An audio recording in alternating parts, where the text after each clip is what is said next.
Good afternoon, ladies and gentlemen. We are very, very happy that we can meet you here on our debate about the unconditional basic income and sustainability.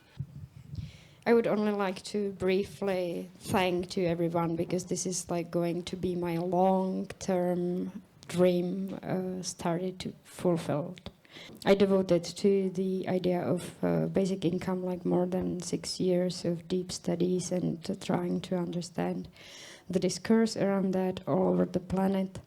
And I cordially want to thank also like to all these guests you can see here, because they reflected to my invitation and they're now here, which is still unbelievable to me.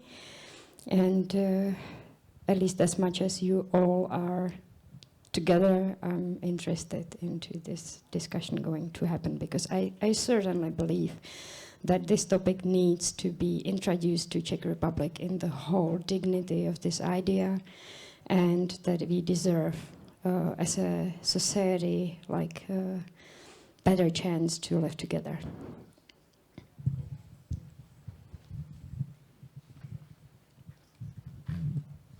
Thank you, Itka. I will first introduce our guests, of course, and then we will ask Mrs. Vivan Storlund to make a short introductory word for us, so she sets the tone of the debate, and we will start with the debate.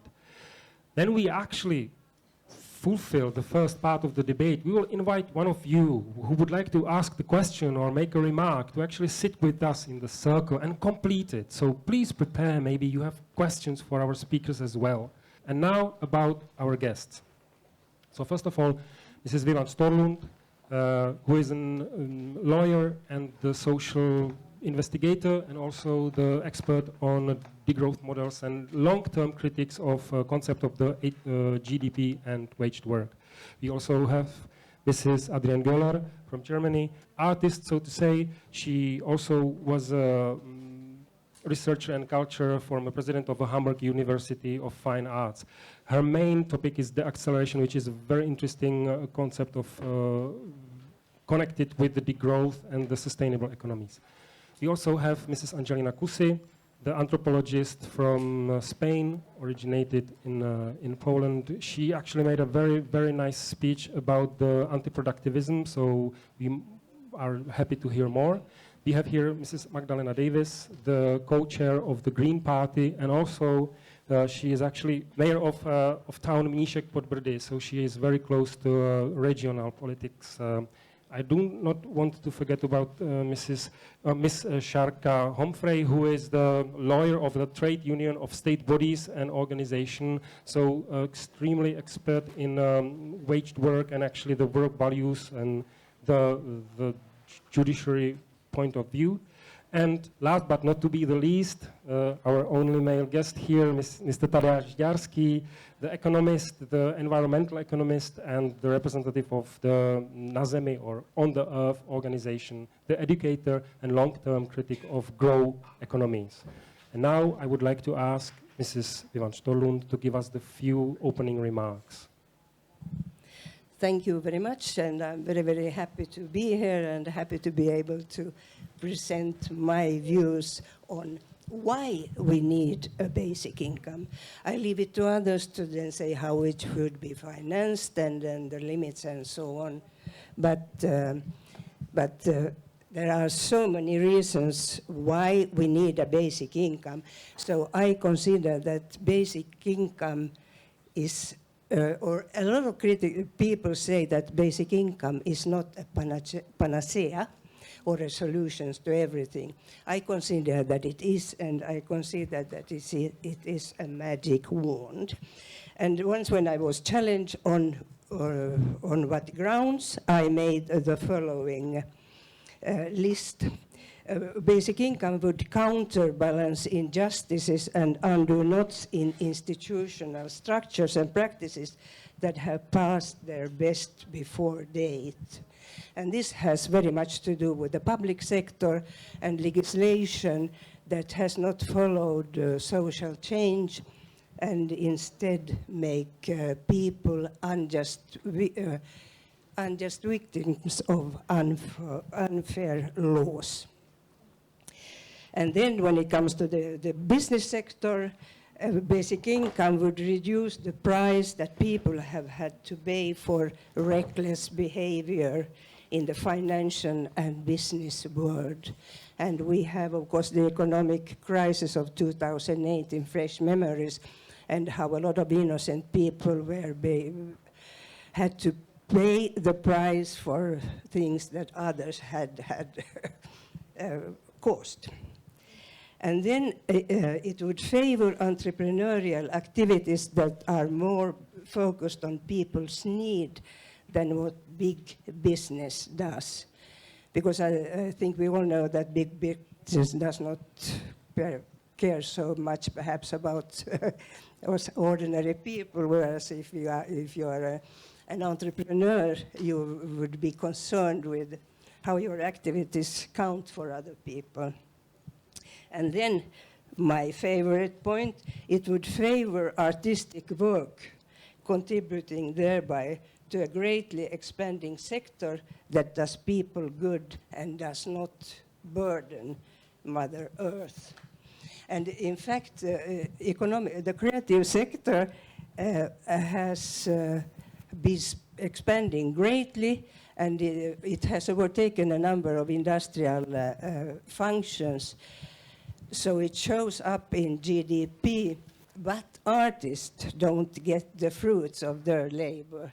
So therefore, one of my main aims is that we need a change perception of work to take account of all activities in which people are engaged. And this has the very interesting effect, I think, that if we take account of everything that activities that people do, the sharp distinction between employment, paid work, and work in civil society and artistic work will disappear. And of course, I mean, this would be possible with all this would be possible with a basic income. And then it would reduce our ecological footprint and generate a virtuous circle with spin-off effects for people as well as local and national economies. That is the dynamic effects of a basic income. Because a basic income would not be, when governments have to invest in basic income, it doesn't go into a black hole, but it comes back in a circular economy, and so there are many spin-off effects of a basic income. So, but all these points show that the basic income is not a standalone measure, but a means of facilitating a number of aspirations that we ordinary people have. And here I think it's very important to emphasize the role of civil society, because it is here that the bottom up, where we generate a lot of good things to counteract those outmoded structures and so on, and injustices. Thank you very much. My role will be actually to slowly disappear. But before I do that, I would ask Sharka Humphrey maybe to open for us, because a lot of what Vivan said was connected with employment and the distinction between employment and work, which has a meaning. Can you actually elaborate on that, since you have the perspective of the union's trade lawyer? Sure, thank you. Is this okay when I speak like that? Yeah. I would strongly oppose being called an expert. I don't know much about anything, but I do know a thing or two about labor and job market, especially job market in Czech Republic and more broadly in post-Soviet countries or post-socialist countries, whatever you want to call the region. One of the problems, somebody may say, many people would say it's not a problem, but I do strongly believe it is a problem. One of the problems that we have is we value our work, our jobs, and our paid labor way too much. I mean, not in money, no, really not in money. but in the value we connect to it, the importance we give to it, how much we connect it with our own personal identities, and how much we are pushed to work and work and work for the pure existence. It really limits the scope and our perspective about how we can think about work and about our existence in the world, and especially what would we do if we wouldn't have to work for the pure existence, just for securing the basic things. One of the reasons, or the main reason why I mentioned the post-Soviet area is that it is the effects of neoliberalism coming here much later than when it was already out of fashion everywhere else. Everywhere else it sort of arrived here, and it delays our debate about possibilities connected to universal basic income, because it is really beyond the possibility for many people to imagine that we wouldn't actually have to sustain us with our work, with our paid labor. But at the moment, especially after the last 2 years of COVID and with other things happening at the moment, our job market is getting more and more precarious. Many more positions actually don't pay sustainable wages anymore, and it's only going to get worse. So it will be even more and more difficult for a growing number of people to earn enough from their jobs to actually sustain their lives, let alone try to do anything else than just keep on working and working. We have one of the longest working hours per human life in the whole Europe, and we have very, very little time for anything else that makes sense. Taking care of ourselves, taking care of our families, of our communities, of our neighborhoods, of our society, and obviously about our planet.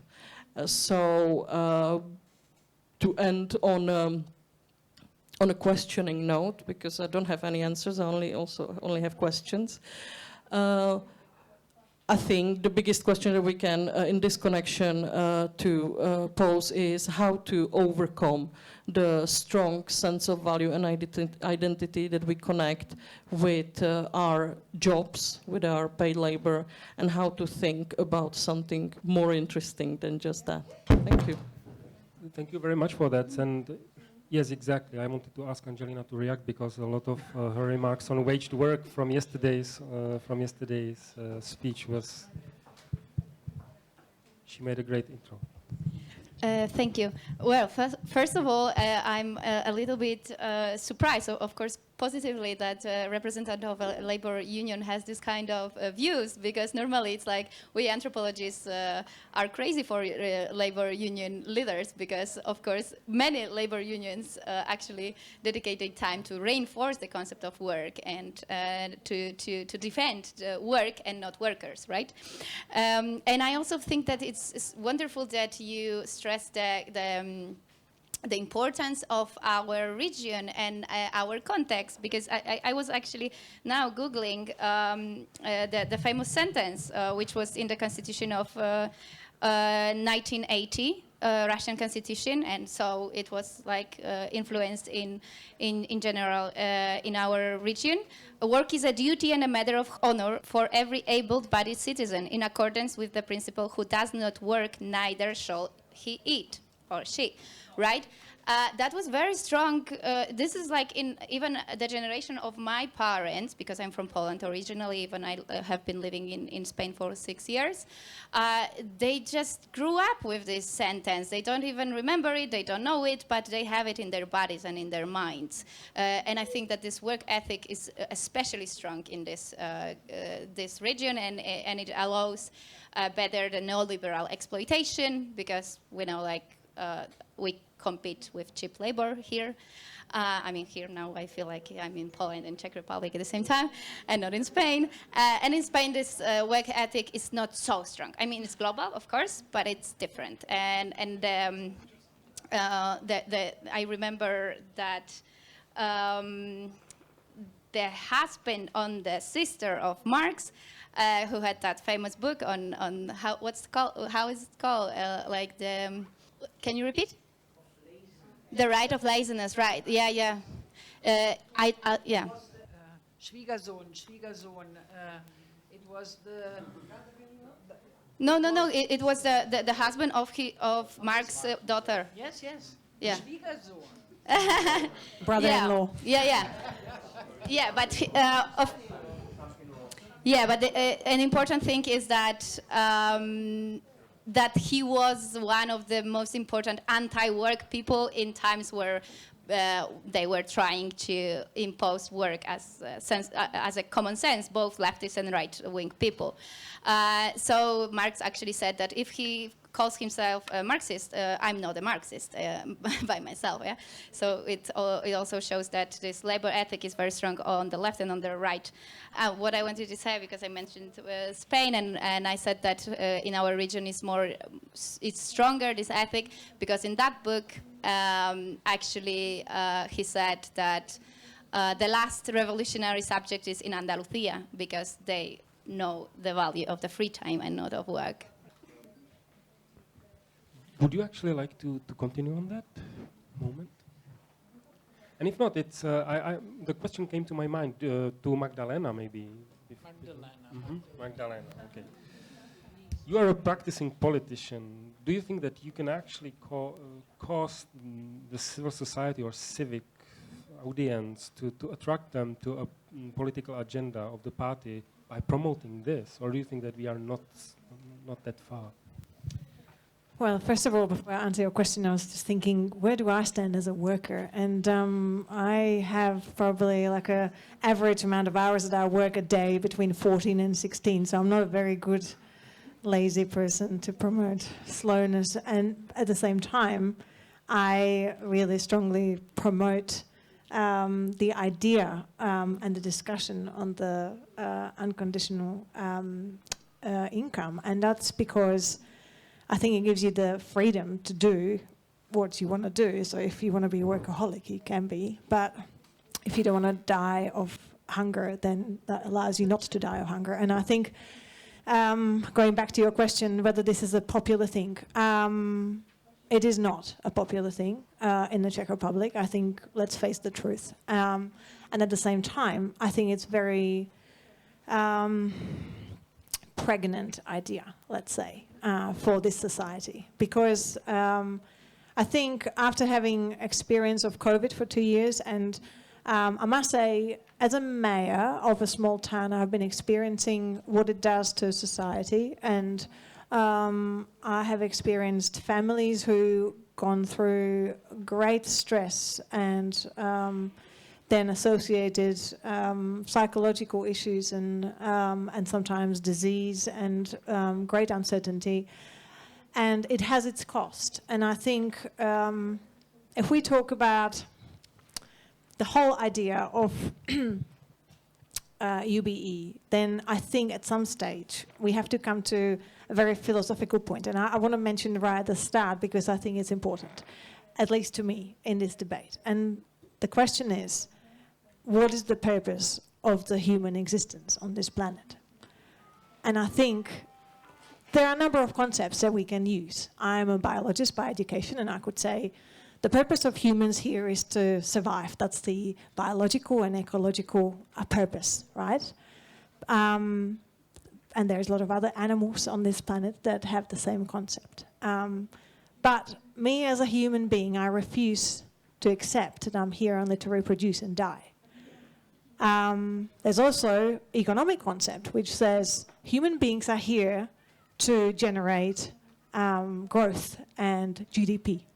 And we discussed this today with our colleague from Chile today, Gabby, who actually spoke about some very tricky ways of twisting certain incomes to generate human capital.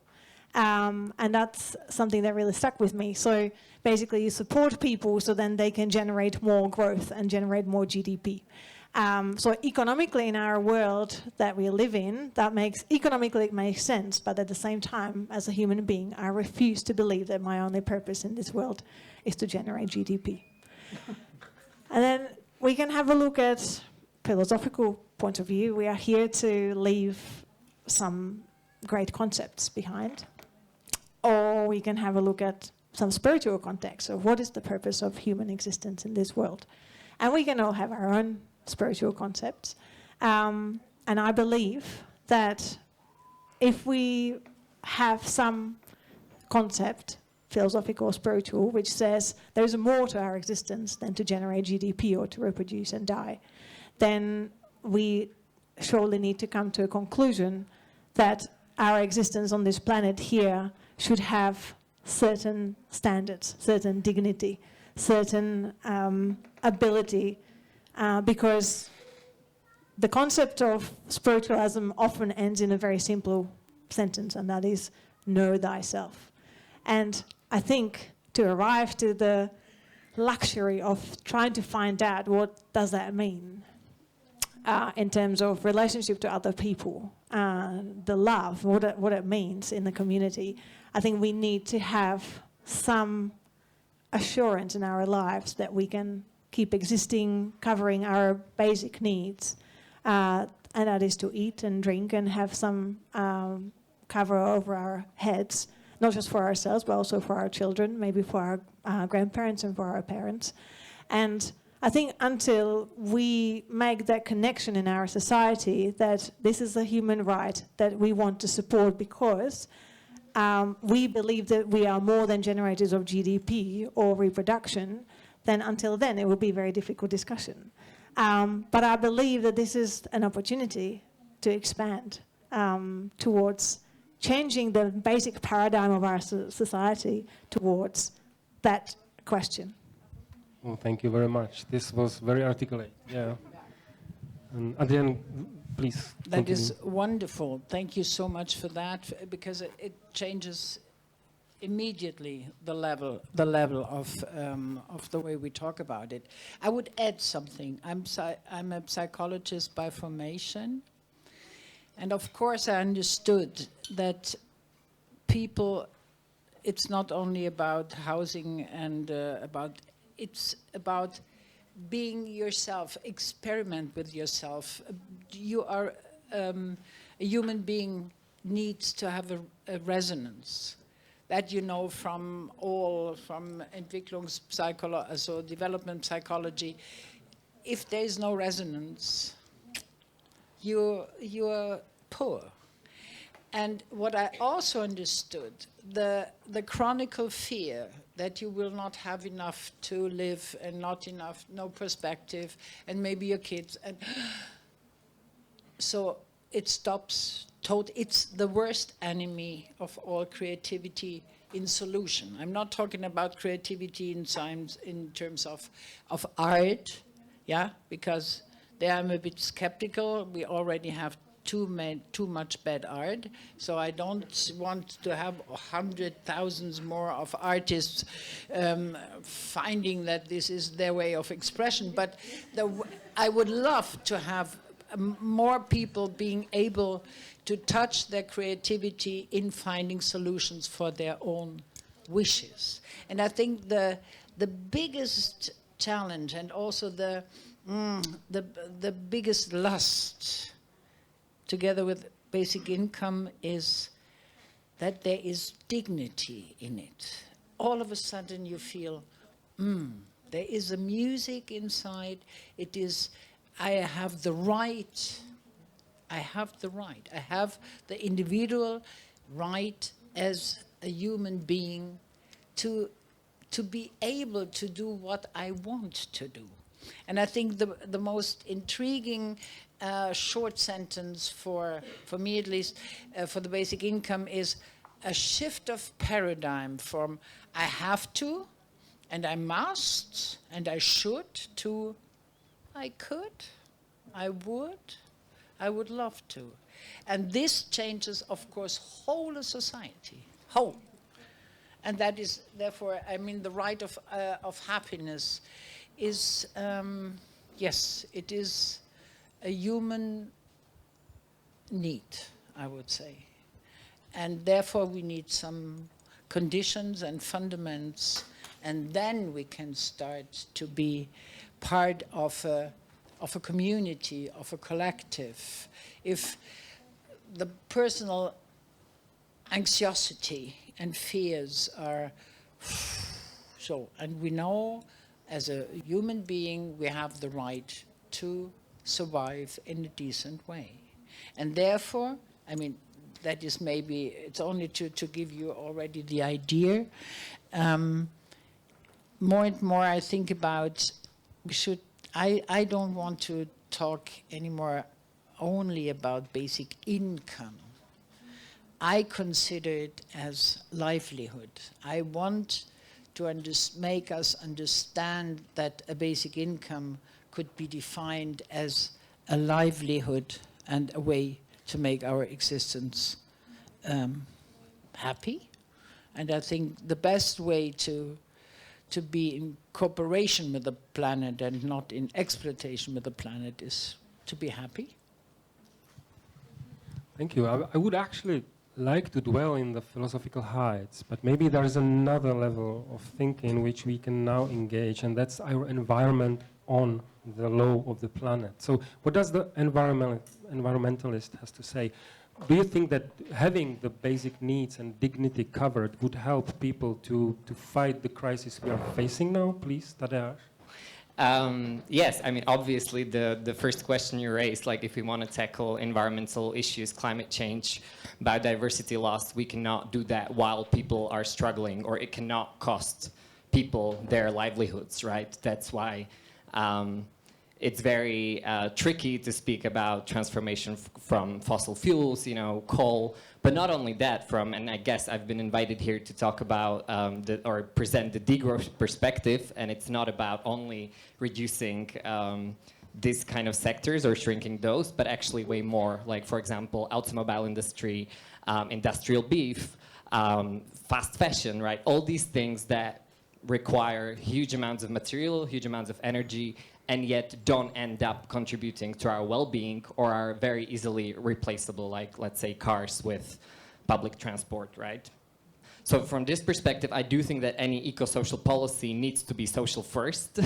We need people to have the security that this transformation that's going to happen is not going to that they're not going to be the ones suffering because of it, which has not been the case so far. Like, we know that in EU, it's actually 80% of people who are reducing their footprint, while the 20% richest people are still increasing their footprints in the last, like, 20 years.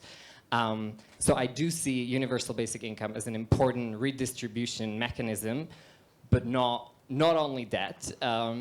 I would really like, and maybe I have heard some of the online talks that were here before, but degrowth is also not only about like providing livelihoods for people, but mostly getting off this dependence on growth, right? Because we all, as was mentioned here, if people want to have their livelihoods covered, they need to often work in destructive industries. Most of the work today is destructive. It's not regenerative. So in this regard, UBI, great. But also, and here I think the historical analysis is very important, because we look at capitalism as a system that is super productive and has created so much wealth, right? And it has to some people, but definitely not to everybody. After 500 years of capitalism, there is like massive overproduction.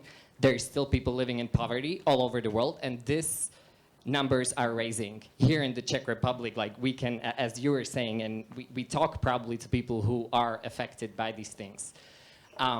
If we look at history and how capitalism was established, it was through creating this scarcity, right? So people, when we had feudalism, they had access to land, something that we called commons, where they could provide for their livelihoods in a subsistence way.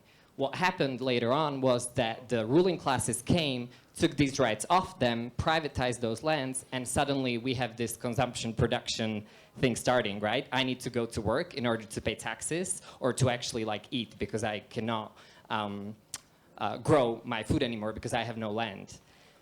So scarcity and what we are talking about here, people not providing for themselves, is an inherent aspect of capitalism. And if we need to go beyond capitalism, beyond growth, which I think we really need to in times of climate crisis, we need to create a system which will not be dependent on creating scarcity for people. And by this, I also want to maybe challenge some of the ideas of UBI as a panacea, Because if, for example, we give people this universal basic income, but we still treat covering our basic needs as commodities, let's say energy, housing, right? We know that the rentier capitalism works on this aspect, that people can extract value, have it for themselves while people are suffering. So I see UBI as an important step, but it needs to be complemented by many other mechanisms. But one last thing I wanted to mention, specifically in the context of Czech Republic and what you were saying, that UBI is not very popular here, maybe even among the progressive like political parties. I don't think we're a culture of visionaries, right? Like, I do not see how Czech Republic could be the first country to implement UBI and be like, we're the ones. We're working on it. I know, and that's really important. But what I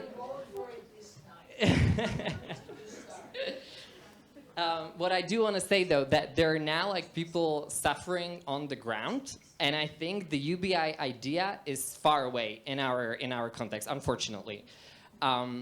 When talking about degrowth, or this like degrowth working group we have created, we are now discussing a lot this alternative idea, which I don't know if it has been mentioned. I do think it's important to bring it on in order to make the debate a little bit more pluriversal, let's say. And that's the idea of universal basic services.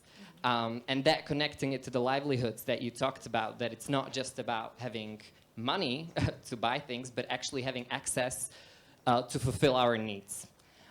So this idea of basically, for example, making public transport for free for everybody is, I think, very important in terms of, first of all, reducing the carbon intensity, but also providing for people. And it can be a mechanism which is really helping the poorest of the society, and which we can implement right now kind of more incrementally.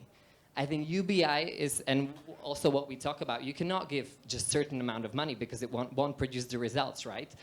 But at the same time, we have a crisis right now where people are struggling, falling into poverty, even working people.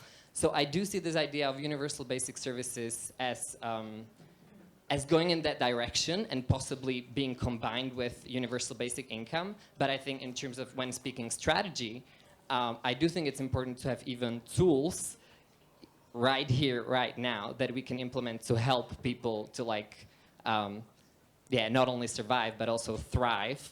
And this idea of UBI being like everything or nothing is therefore, I think, very dangerous, because we can be waiting for this or promoting UBI for 20 years while people are still like worse and worse off, while I think we do need to tackle some of the issues here and now. And therefore, I do think we could be also discussing these alternative ideas a little bit more.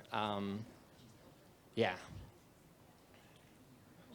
Thank you very much. There are many reactions which you caused, which is great. So I will now make something like a list of speakers. So first I would ask Vivan to react, then Angelina, and then Magdalena Davis. Okay, thank you very much. Yes, I failed to mention that for me, a universal basic income is not a standalone measure, but as I think my points shows, it is a way of facilitating a lot of societal aspirations. And I am a lawyer by training, and I think law is the poorest of disciplines when it comes to saying something important and meaningful about us. So that's why I have been so pleased to hear all these wonderful perspectives that you have brought into the discussion. And so I think we need each other to make something big happen. Angela, would you comment on your stand on basic services, maybe? Well, in general, I wanted to comment on what Vivan and Tadeusz have said. Because Vivan said that it's a magical tool, the universal basic income, and Tadeusz said the opposite, that it must be complemented with many other things. I think that give me the universal basic income and the maximum rent for housing, and I'm gonna fight for whatever you want, even the basic services. Yeah, so that's what I wanted to say. And if I have only the basic services, well, I still feel stigmatized. I still feel that I am in the paradigm of assistentialism, saying people what to do, and maybe it's my working class background that I'm sensible for this kind of things, but I think that we people who are advocating for the universal basic income, and in the context of the growth, we run a risk of being classist and elitist, saying people what to do. I mean, we are starting to reflect about what these people gonna do with this, right? Like with normal other assistentialist policies. Oh, if I can pretend the future and have good arguments to say that they're gonna consume less or something like that, then, well, let's give them the universal basic income. But if I can pretend that they're gonna suspicious, like have some suspicions that they're gonna spend this money in a different way, then I don't gonna,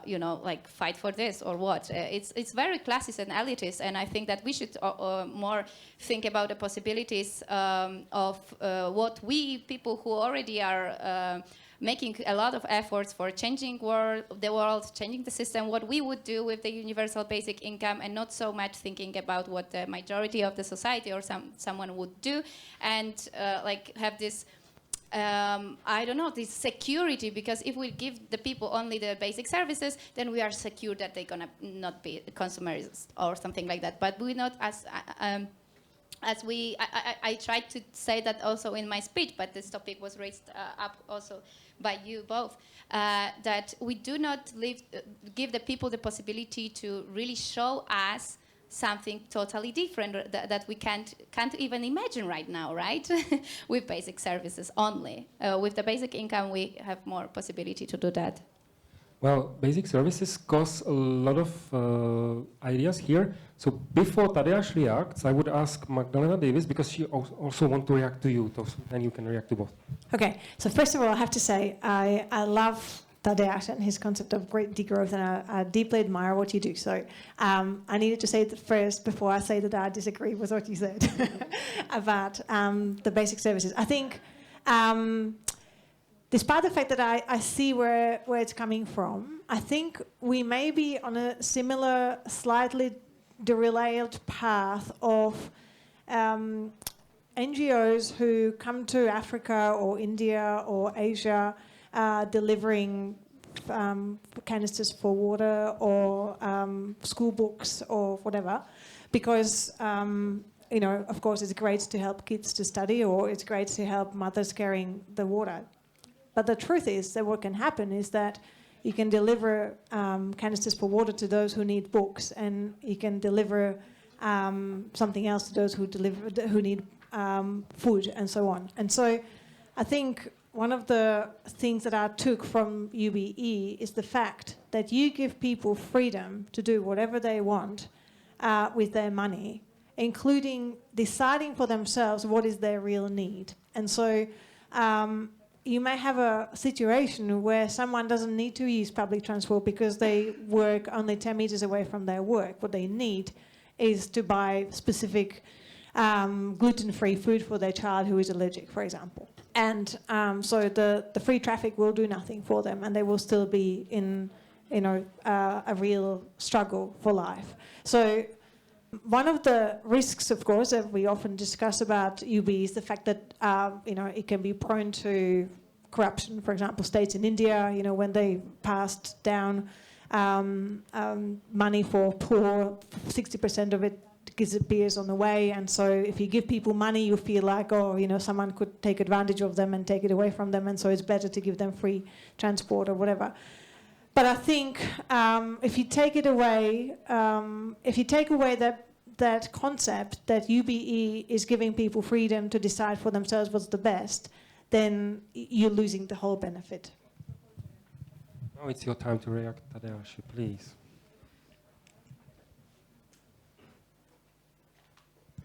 Thank you so much. Well, first of all, I want to clarify again. I was not saying one is better or other. I was just saying strategically, I think we're more closer to UBS in countries like Czech Republic than to UBI. I think ideally it's combined, and in the degrowth world that I envision and that we speak about, it's combined. So we decommodify the public provisioning of the basic needs, and at the same time give autonomy to people to decide what to do with some kind of money that they have. So here I really wanted to clarify this, first of all. Second of all, on the point of stigmatization, universal basic services don't, like, do I feel stigmatized because I had free health, because I have free health, or because I have free education? I don't, because now we are taking it for granted, right? So I think in a world where we have internet for free, which is a basic need today, where we have public transport for free, I don't think that we will be feeling stigmatized because it will just be given to everybody, as we are now already doing with other things, which I think is also important for this strategy debate, that people can already envision what it's like to have a basic service. Which I think for many people, as we talked about, like limits of visionaries in the Czech Republic, it's very difficult. The work needs to be done, for sure. I'm just more in the here and now, and how do we move from here? And then I want to talk about the last aspect, and that is of a lot of this debate around UBI and about like giving people autonomy, and that we shouldn't say what people's needs are, and that everybody should decide this for themselves. I think, or from my, and also like different aspects of needs and need satisfaction, there are needs that are universal to everybody.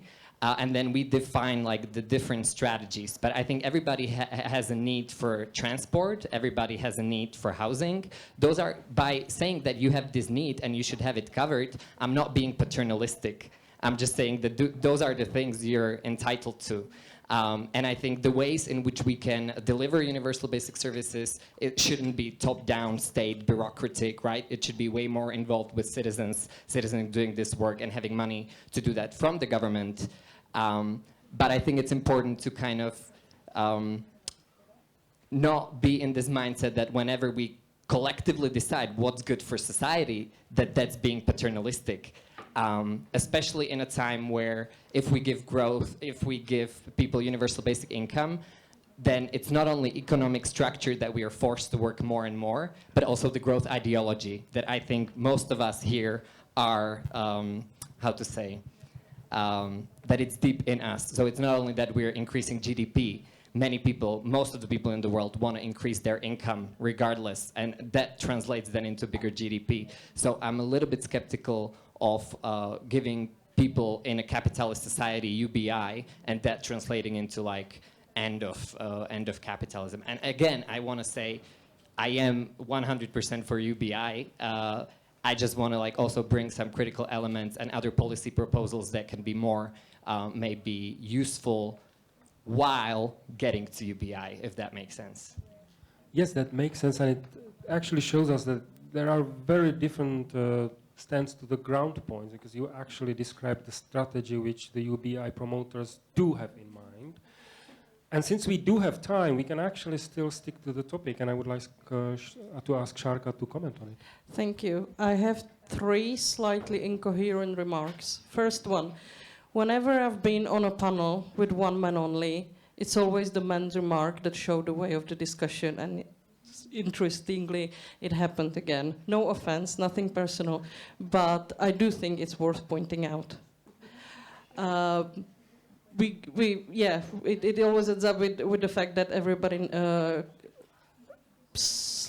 tries to defend their arguments against one thing that goes in a specific way. That's the first remark. Second remark, trade unions in Czech Republic, and I'm not here to speak on behalf of the whole trade union, I would like to make it absolutely clear, do defend decent work for decent money.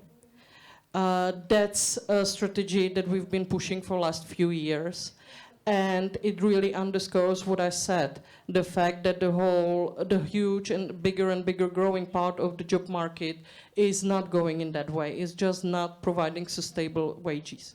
We are way past we are way past arguing about work for work's sake.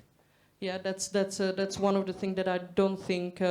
And as far as I can tell from the European Union movement, it's not like a specific of the Czech trade union.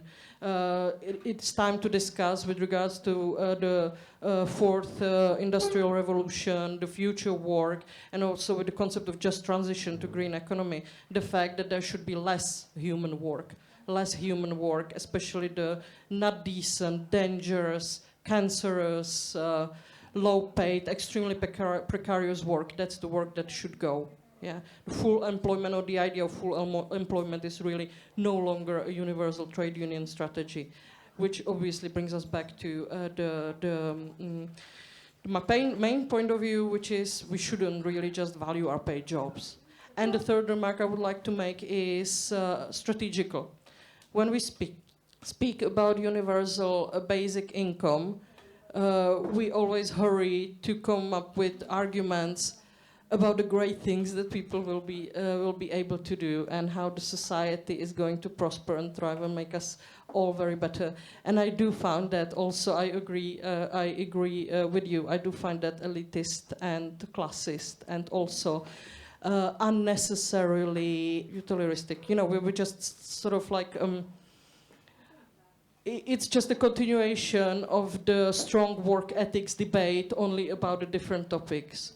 You know, things don't have to be useful. People don't have to be making themselves better. People don't have to just, you know, throw away the mundane stuff for something more beautiful. You know, people could just really do what they want to do, or what they have to do, or do nothing. People don't have to do anything, to be honest. And I think it's something that should also sound more strongly in this debate. Thank you. Adrienne asked to have a word now. I think that our society is not providing for the most of people that they can be part of the solution, but we consider them, and they consider themselves as part of the problem. And this is a shift where I think a basic income could do a lot. Of course, everybody should have the right to eat ice cream for 1 year, full year. I don't think that it's possible to eat, but why don't we do it? Leave them the freedom. But I think it is also very clear, again, the psychologist is reacting on that people want to be useful. But what useful is not a top-down idea, but what they consider as being useful. I think this is very important. And of course it is, you said that in a half sentence. My disagreement with intelligent and cool people from union is that you are too much concentrated on paid work. I have this in mind that in Germany, for instance, 3 years ago, this is the only number I have, we had 56 billion working hours paid and 97 billion unpaid working hours. And we have a very clear option which gender has the load of the unpaid work. So I am a feminist. I want to have, after more than 230 years after the French Revolution, I want to have a fundament, the equal fundament for women and men to decide what then they want to do.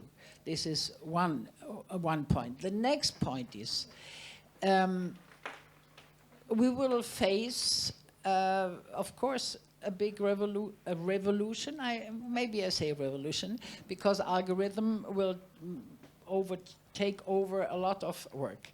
I'm absolutely not against it. I find if we have more work or more capacity free for us to do different work, then stupid, dangerous, monotone, really unecological work, I am very happy. And to give that to algorithm, okay. But now then it's important to start to ask, what can we do with the time? And there, I think we can really imagine a lot. If we have the idea that we can survive in a decent way and have a look on what is, by the way, my capacity, which I maybe not discovered at all. This you know from all the different little projects we know, that people said, I never had the experiences with the basic income. I never asked myself, what do I really want to work? Because I was busy with doing everything I needed to do. So that is the new quality of life. And then we can start to redefine what is paid and non-paid work. And also, I agree with you, I want to have a basic income accompanied by a debate, but it is, you need that as a fundament, and then you can start to build up, you know. Common goods, of course we need to talk about that. And public transport, of course we need to talk about it. But there I also agree with you, we have to start with the right to get a basic income, and then we can start, I think, to differentiate and to differentiate. I think that was actually Tadeusz's point. It's good that we gave so much time to it, but now we would like to ask for this intermission. And thanks to our observative organization, we know that we have the deputy of the Minister of Environment here with us. So I would like to ask Mrs. Eva Volfová to join the circle and maybe ask her questions or raise her concerns. Can you please join us?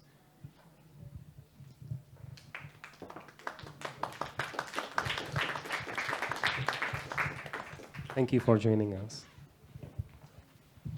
Thank you for inviting me. And hello, it's great place, great topic, and I would like to comment a few issues from environmental point of view, especially me as with 20 years of experience as field biologist.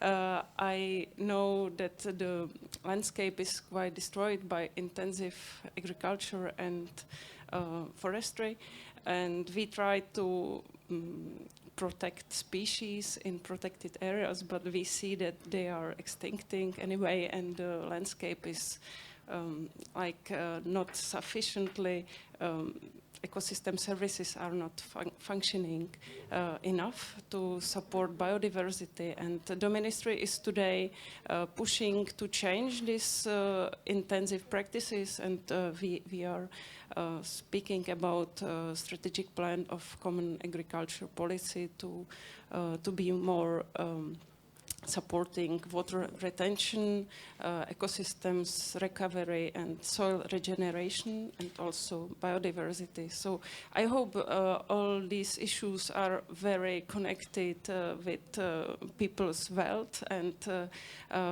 also maybe UBI would be supportive in this topic. It could help to create resilient landscape and also resilient society as well, and supporting people in their unpaid time to, for example, to plant food for themselves and to help to take care of landscape. So I hope we are on the same board, and I hope our generation is overtaking some policy decisions, and I hope to live in a better world with biodiversity and with more happy people, more spiritual people, and so on. So thank you, and just short remark, and I hope to answer some questions if you have.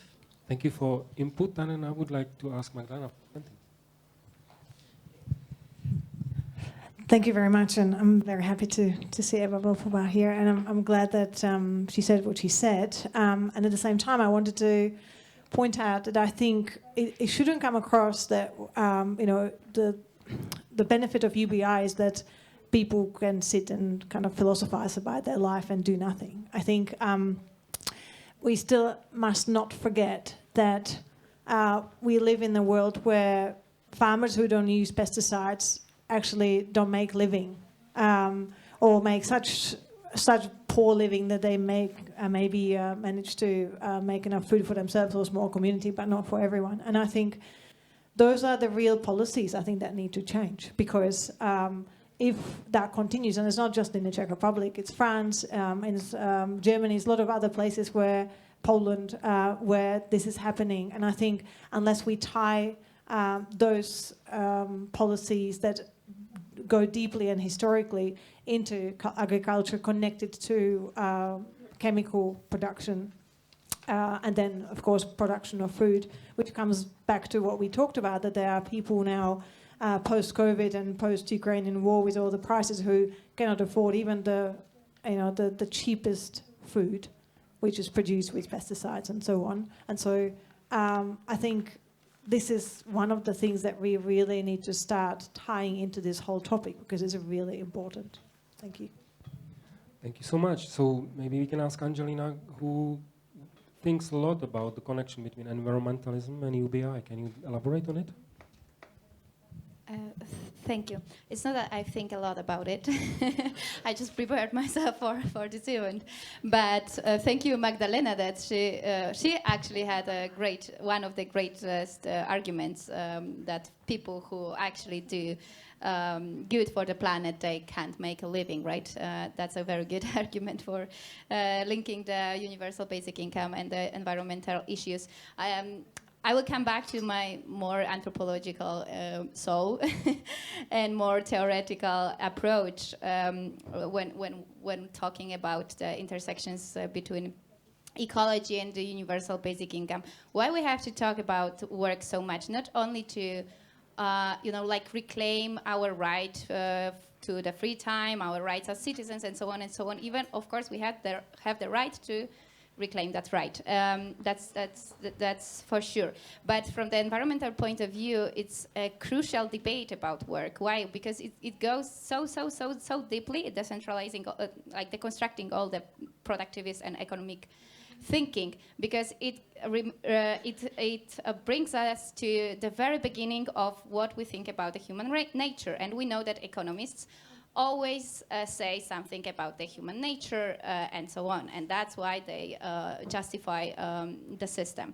And one of the main premises of the economic thinking, and really you can find it in Adam Smith, David Ricardo, Karl Marx, it doesn't matter really, the notion about our as humans relation with the nature is antagonistic. We need to fight against the nature in order to be free, in order to liberate us, right? We produce, we destroy, and the environment is just surroundings we use. It's like a very utilitarian and hierarchical point of view. And what the UBI does, but not only the UBI, but political activism and people, for example, like Magdalena, right? It makes possible to open the window for the eco-feminist thinking.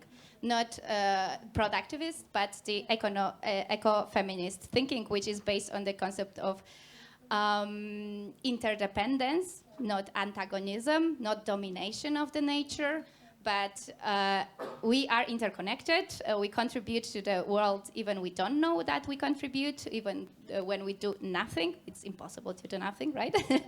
We always communicate. We know that also from social sciences. Even if we are without moving, we communicate. It's impossible to do nothing. So we contribute even doing nothing.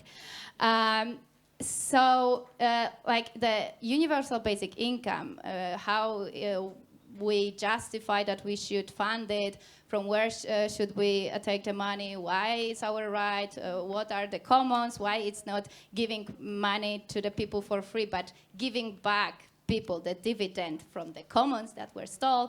All of that shows us that new philosophy of ecofeminism, which is crucial for dismantling, let's say, productivism and all the harm that we are doing to the planet.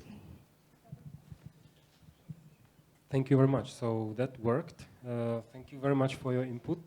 That really helped us change the topic. Would you like to comment on it, basically?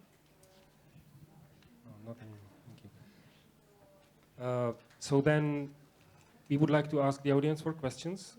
Can I invite you to exchange the chair with Mrs. Volfová?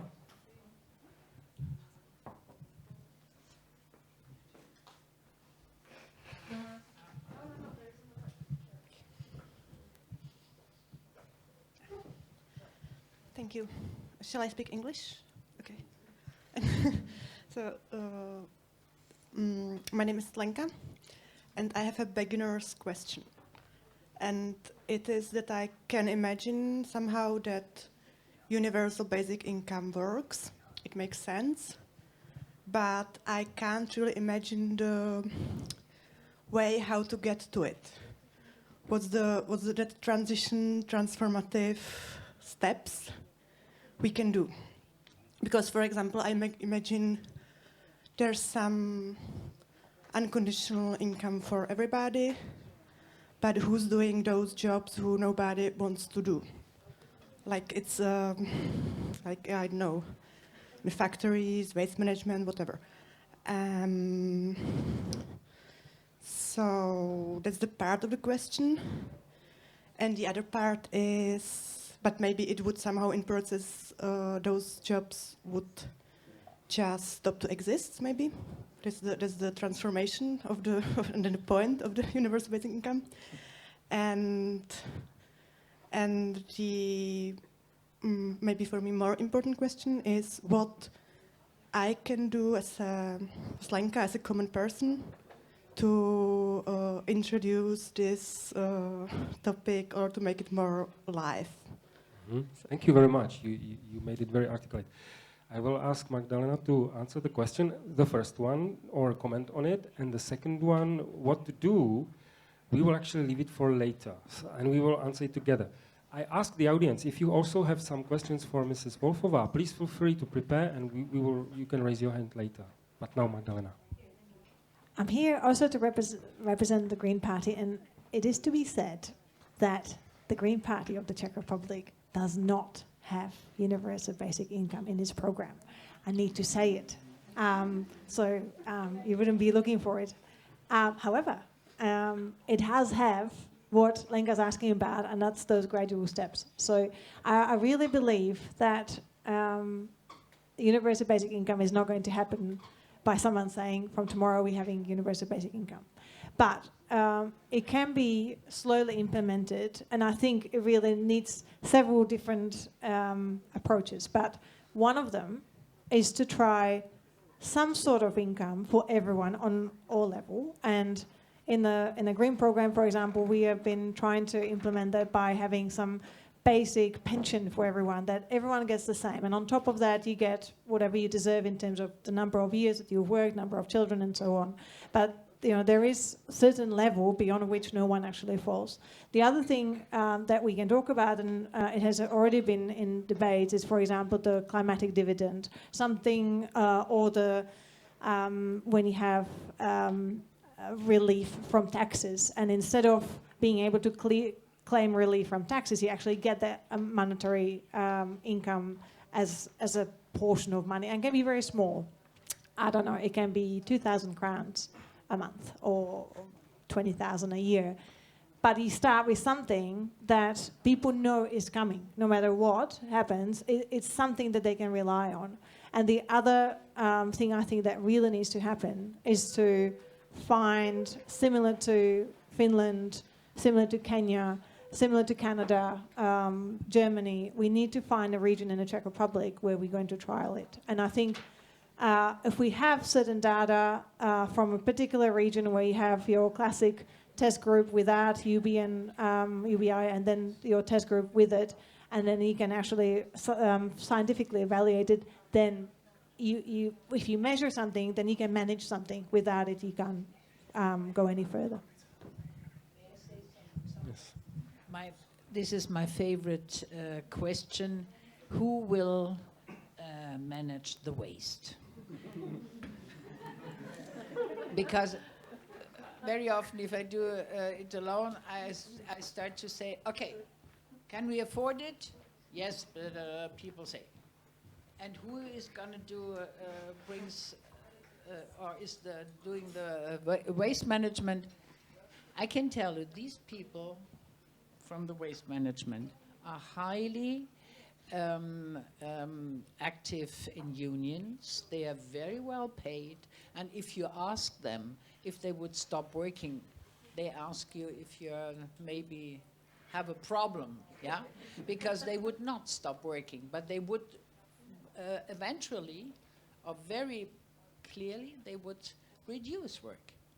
But they want to do their work. And I love one quote of this waste manager who said, you know, I'm the city sociologist. I know where the problem is in our neighborhoods because I can see it through the garbage, the rubbish. But what, in general, you have for work you don't like, or which is like cleaning toilets, is also the next, always the next step or question. There are three solutions. You make it, you pay it much better, there is automatization, or you do it by your own. So that is the three solutions possible. So that is really not a big problem. But what, of course, is the problem? What about care? If you have these really bad paid women jobs, 90%, so you have to pay them better. Very good solution. Thank you. Sharka, could you continue? Yeah, just a few remarks to that. The jobs that could easily go and nobody would miss them are many of the factory jobs. Yeah. I'm not saying all of them, as we now know from the recent book about the shoe factory in Dolní Němčí. Many people who work in these positions take pride in their work because they create something specific, yeah, which is a shoe, for example. But lots of the jobs in these sort of factories is not like that. It's paid by the bare minimum. Very, very often, the attractivity for the Czech employees at the moment is so poor that you have to bring in workers from even poorer countries, and those jobs could be easily automated had they not been so cheap that for the factory owners it's still cheaper to bring in people from Romania and Ukraine than actually buy robots. Yeah, so this is like one of the main arguments when we talk about how there should be less work. We can't just rely on the automatization itself. It has to have some sort of rule and supporting measures that would actually motivate the factory owners and other players to actually automatize the work that nobody wants to do.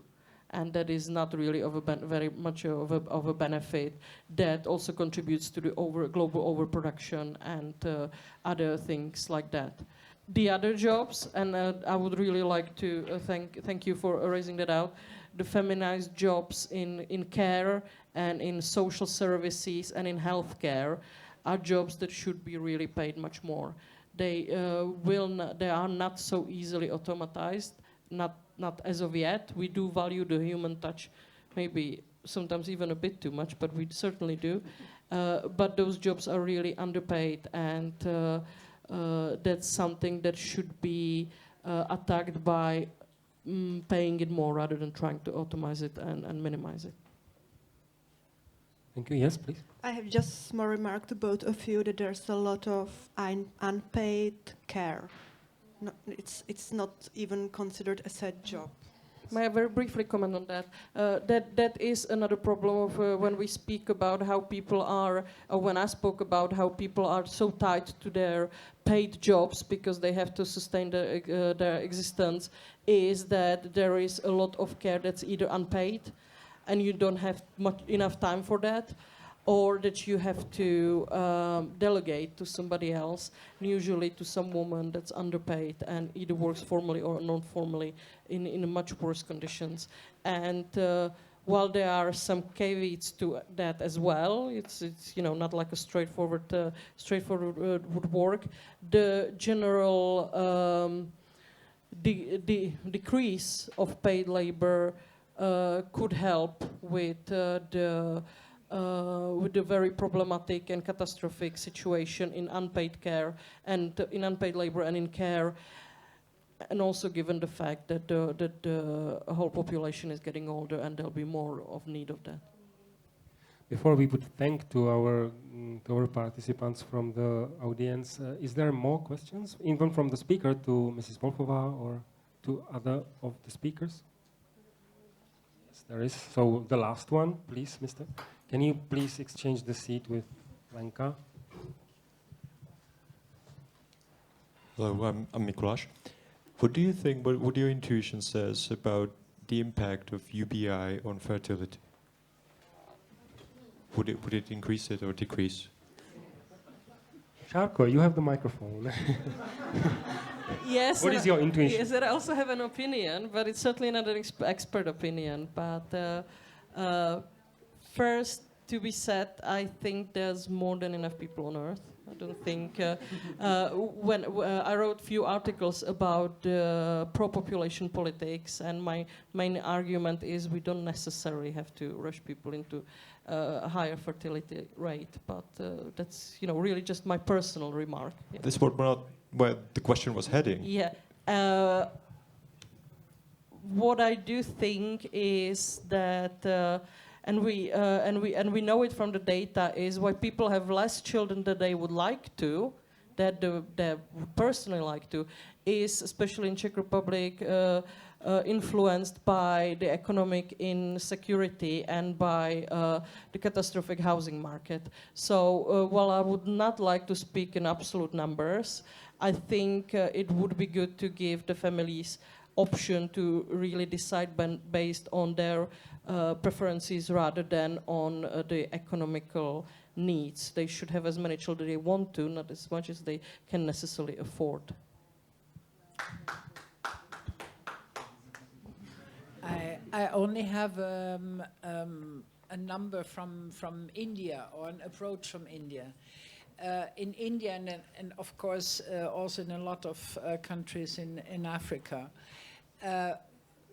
people tend to have a lot of children in order to think, okay, I need to have, when I'm old, I need to have somebody who feeds me. So if people would have, this is a clear conviction in India, if you would have a basic income, you would not, and this is a basic income that is also given to, that is the universal basic income idea is also that you give, of course, money to the kids. There are different numbers going on, 20%, 50%, whatever. But I think that would help a lot because, let's face it, a woman who needs to have 12 children, this is really a very, very, very hard job. So I think if you have the liberty of decision, if you have the possibility to think your future without having kids and kids and kids and kids, this would help the world population, and it would also help the individual woman to have less energy to give. I'll be very quick because the question was what our intuition tells us, and I'm trying to think about Czech Republic, and my intuition tells me that it wouldn't have much implication on Czech women at all, and I have no data. By nature, I'm a scientist, so I don't like talking about something that I don't have data for. But if you ask about intuition, then I think in Czech Republic, 0. I have a question. Why are you concerned about the fertility? Being a man, especially. No, because you might see in the lower population a solution to many problems that were discussed here as an impact on the climate. I think the reduced population is one of the solutions. So I'm asking if you think basically that the universal basic income will decrease population, and there were so far there have been 3 options mentioned: no, yes, no. Oh, neutral, yes, no. So I'm just asking about your intuition, because no one knows, of course. Yeah. Okay. No, that explains a lot, because I was worried that you'd taken for granted that we should increase it, and that you were concerned about that. So it was very similar to the question about who's gonna do the dirty. It would be, of course, if that had been your motivation, but it's not. To the question of who's gonna do the dirty work, and it's about managing the waste, but also the care work, right? Actually, this is my field of expertise, not the growth, the care work, the crisis of care, extractivism of care capacities, and the domestic work, and migrants' work, and their exploitation. And I wanted to say that, when you implement a basic income or it's like in natural environment. If you change some part of the way people adapt to the environment, like all the other things change also, right? Like all the way that people adapt to the environment change. So I think that with the universal basic income, it's going to be something very, very, very similar. So from one point of view, of course, because of the fact that our population is aging extremely, that it's going to be double, like the number of elderly people is going to be double soon. From one point of view, we need some institutional response for that as soon as possible. But from the other point of view, with a universal basic income, everyone will behave in a different way. So like many health issues, problems, can be solved just by preventing them, and not looking for solutions when we already have the problem.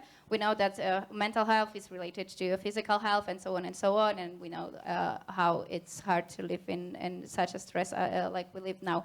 And the dirty work also is dirty, not objectively. Like dirty work is, I'm not talking to you, I'm sorry, director there. But dirty work is dirty when there is a social stratification and stigmatization of this work and exploitation. I mean, when you clean your kid, you don't think that you are, I mean, it's not so pleasant, but you don't feel humiliated. But if you are a migrant domestic working 24 hours a day, and you can't leave the room because the employers told you that you should sleep with the man you take care for, this is a dirty work, right? It's not objectively dirty work, it's dirty work because of our relations, which are hierarchical and unjust.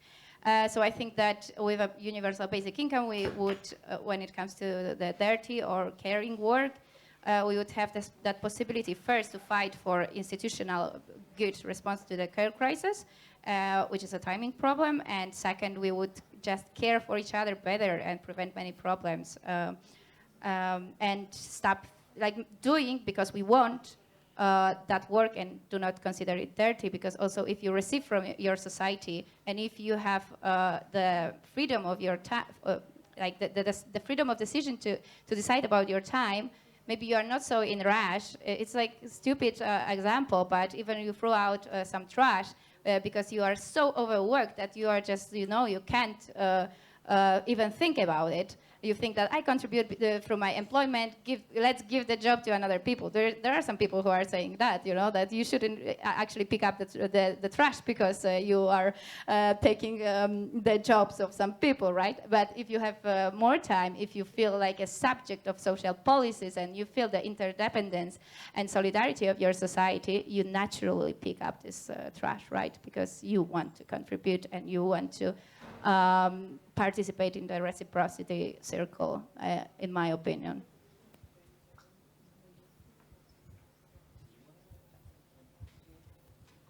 I just wanted to maybe use this question, especially this one point that you made, that kind of maybe tackling this, how do you say, there being more people on planet can be very important for tackling climate change.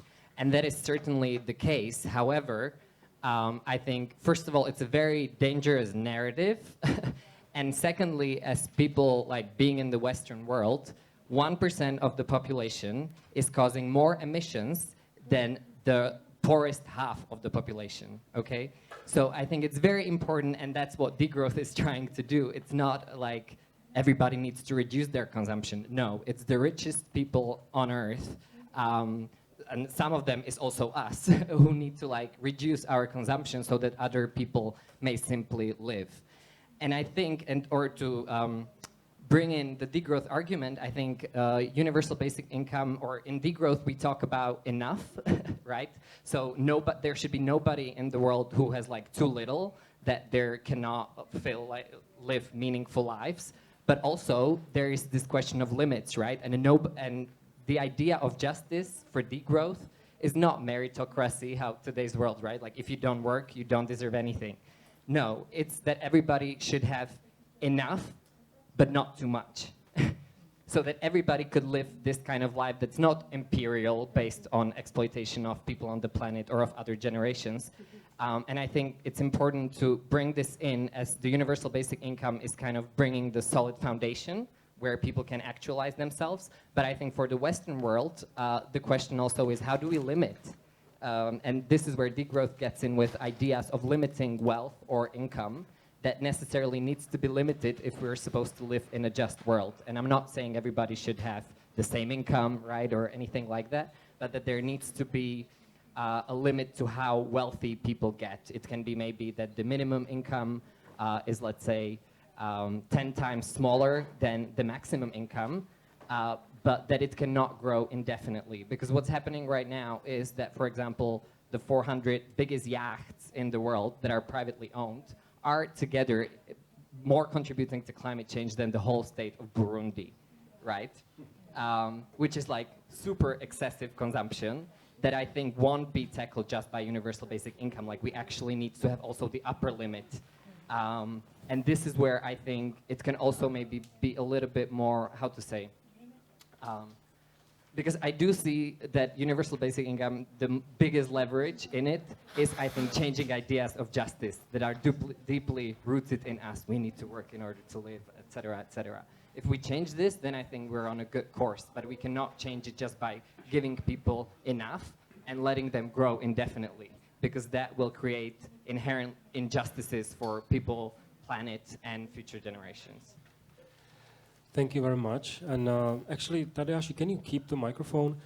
I would really like to thank you, and thank you very much, and thank you, Lenka, to bring in the questions. And please, actually, you can stay with us. It's okay, you can stay, because we will then do the questions and answer. But if you feel more comfortable to getting back, please do. You can decide. Thank you. Tadashi, maybe we can start another round of our discussion by the advocacy issues connected with the UBI, which means how we can promote it or how we can actually find the common terms. You are active in an environmentalist and degrowth movement, and you actually said that what you think is needed is to connect those issues with the social issues. What do you think is actually the obstacle here? Why isn't it so easy to do? I don't know. I think there are many obstacles. I think the biggest one being the inertia of the current system and the lack of imagination. Like, I think this is really, I think especially in the Czech context, and I think in general in climate crisis, like if you, for example, talk about UBI, you might be called like utopian. If you talk about degrowth, then maybe even more utopian, because it's not just UBI, but a whole other set of like crazy policies that people have never heard of before.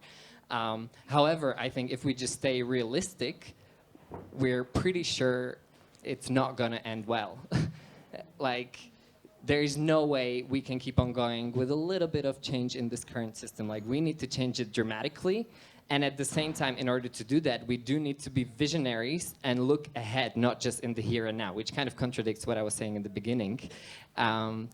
Because I think it is really about bringing these two kind of things together. Because if we're too visionary and don't connect to the people on the ground, it's just going to be blah, blah, blah, blah, blah, blah, not touching to people. But if we stay at here and now and only do like one step at a time, then we're sure we're not going to make this huge transformation in time. So I think one of the biggest obstacles in our context is actually lack of vision, or maybe not just vision, but also of courage, of like speaking about crazy ideas, because I know that if anybody in the Czech Republic would be like, oh, like political party, right? UBI is our biggest thing. It might not end well for the 4 years time, but maybe next year, or it's like a longer term thing. And I also think our decision making in this current system is very much short term based. Therefore, these like longer term things are, I think, difficult. So I don't know. I hope it wasn't just a ramble, but I think those are some of the things that are like obstacle. And I can also, because I worked in education, I can also see this within the like younger generation. If you talk about UBI, they often bring this like people want work, like that won't work, you know, and they move on. So because we just kind of pass it on. Also the skepticism, which I think is very present in our culture here. I really wanted to comment because I wanted to share something from my experience of a mayor. We have to be in charge of crisis management, which most of mayors actually first employed during COVID. It was the first time when all of a sudden everyone had to crisis manage. And one of the interesting and proven things of crisis management is that people don't do what's written somewhere, what people tell them to do. People do what other people do. And this has been proven many times in situations where the subway is on fire and there's someone on top saying, don't go downstairs, there's a fire, and people still go downstairs because there's a lot of other people going downstairs. And there was actually a case that was documented in New York subway where 150 people died in the fire, actually walking voluntarily into it because they did not believe the person who was telling them, don't go down there, there's a fire. And the reason why I'm saying it is, and I wanted to support what Tadeusz was saying, that if we make it normal, if we talk about something as UBI or any other measures to slowly get to it, as something that people will consider as part of their normal debates and thinking, we will get to a point where everybody's doing it, and therefore everybody will accept that everybody's talking about it, and when everybody's talking about it, someone will start to do it. And when people start to do it, then other people start to do it, and then we are at the point where we actually have a chance to implement it without the Green Party or any other party getting completely killed on the subject because no one else would support it. Yeah, I'm an incurable optimist. And I am, but to what you just said, I think education is really important also. And that's what I keep on doing, what I'm doing. And I think, because I want a change perception of the legal system. And then you need to get into the university. So I mean, this is, optimistic, idealistic, but anyway, it gets, there are different universities where they have curricula with basic income. And I think if you get it in your primary education, it might stick. But on the other hand, I am so impressed by all the activities in civil society among NGOs. And I think there's so much energy growing.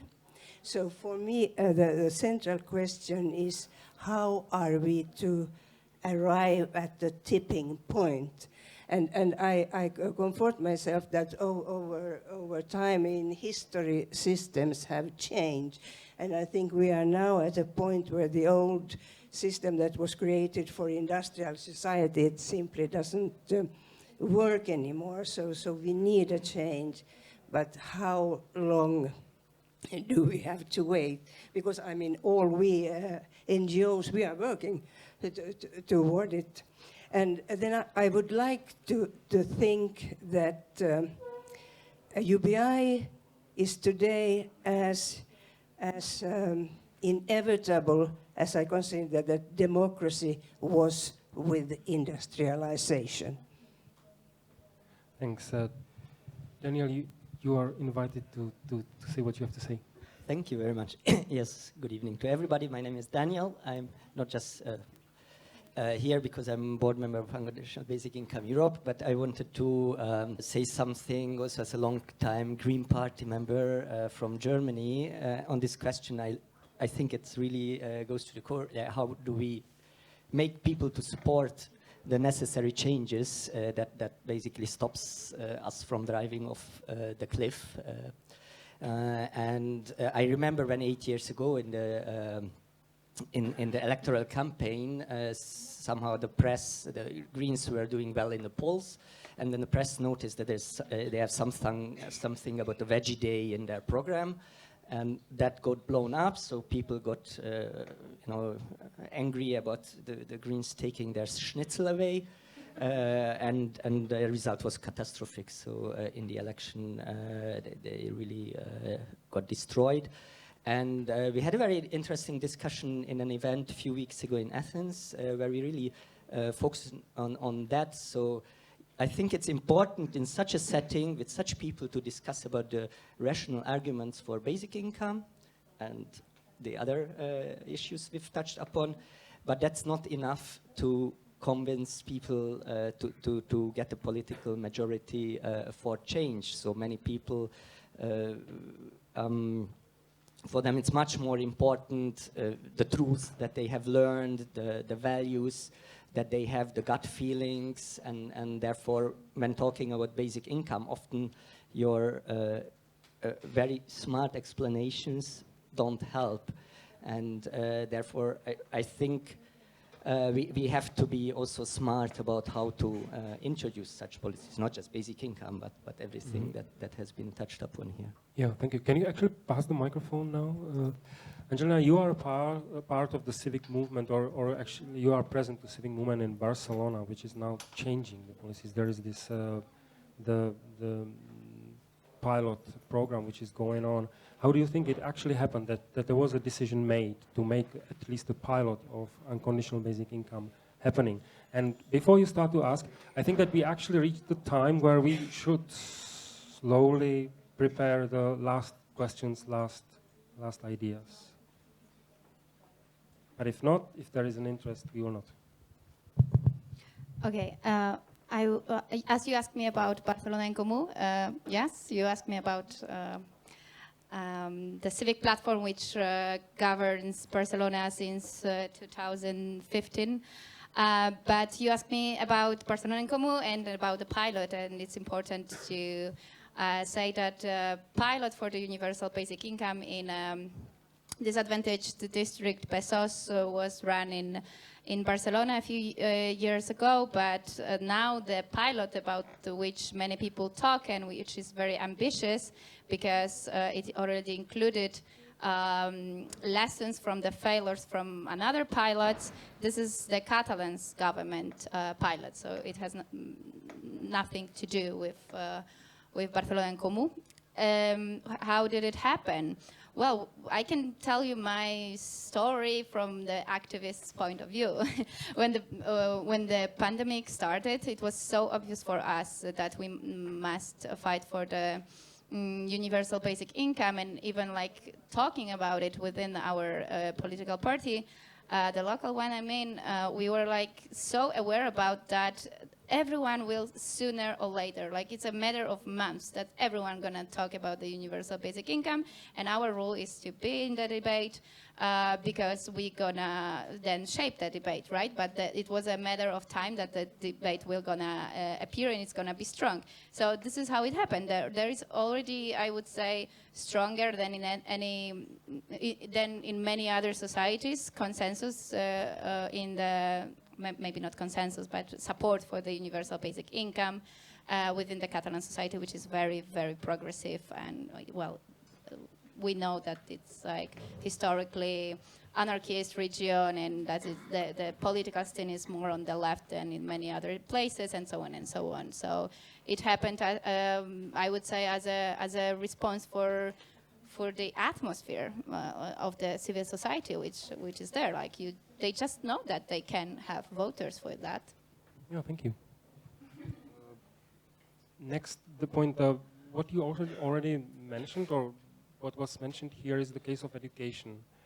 You are working a lot on critical education, on the critical thinking, and changing the way the pedagogy is done. Can you actually elaborate a bit on how do you think this is connected with UBI and social transformation?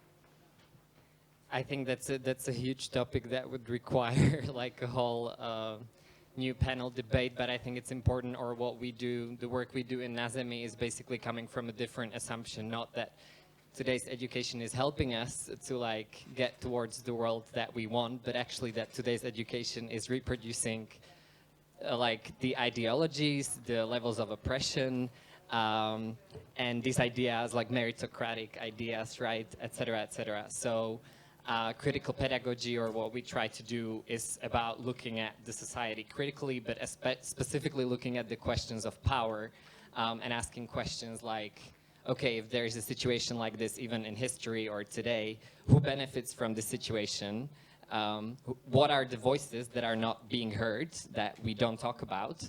And the third one, how could this situation look differently? So going more not just to the critical, because critical thinking can be very disempowering, because you realize that the world is, I don't want to swear, but then you're left with nothing, because the education usually doesn't provide you with the imagination and some kind of a vision. So we actually try to learn also, like trying to work with not only like the cognitive analytical, but also more with the creative, visionary, imagination, utopian kind of aspects. But in this regard, like, I am very, the change is going very slow, and I think we're, like, for example, in the Czech Republic, I think there is very small discourse, or not at all, about the fact that education is reproducing these things, ideologies, etc., rather than helping us. So whenever somebody says, like, we should educate more, then I'm like, wow, educate more for what? Like, usually people coming out of these universities want to, you know, be the big capitalists earning money on fossil fuels. Like, sorry, but that's really like, in general, I think that's the case. And when we have this economic debate, then specifically speaking, economists, we know are the least solidarious people of them all, so to say, because of what you mentioned, the ideas homo economicus, because they learned that people are self-maximizing individuals who all they want to do is like maximize their profit, and this is our nature. So they learn this in theories, and then they become that, like the idea of performativity, whatever. Like, so yeah, but there is a huge work, I think, to be done there if the education is supposed to help rather than reproduce the unfunctional systems. Yes, I fully agree with you, and this is one reason why I am an independent researcher, because then I'm free from all the constraints that are put by orthodoxy.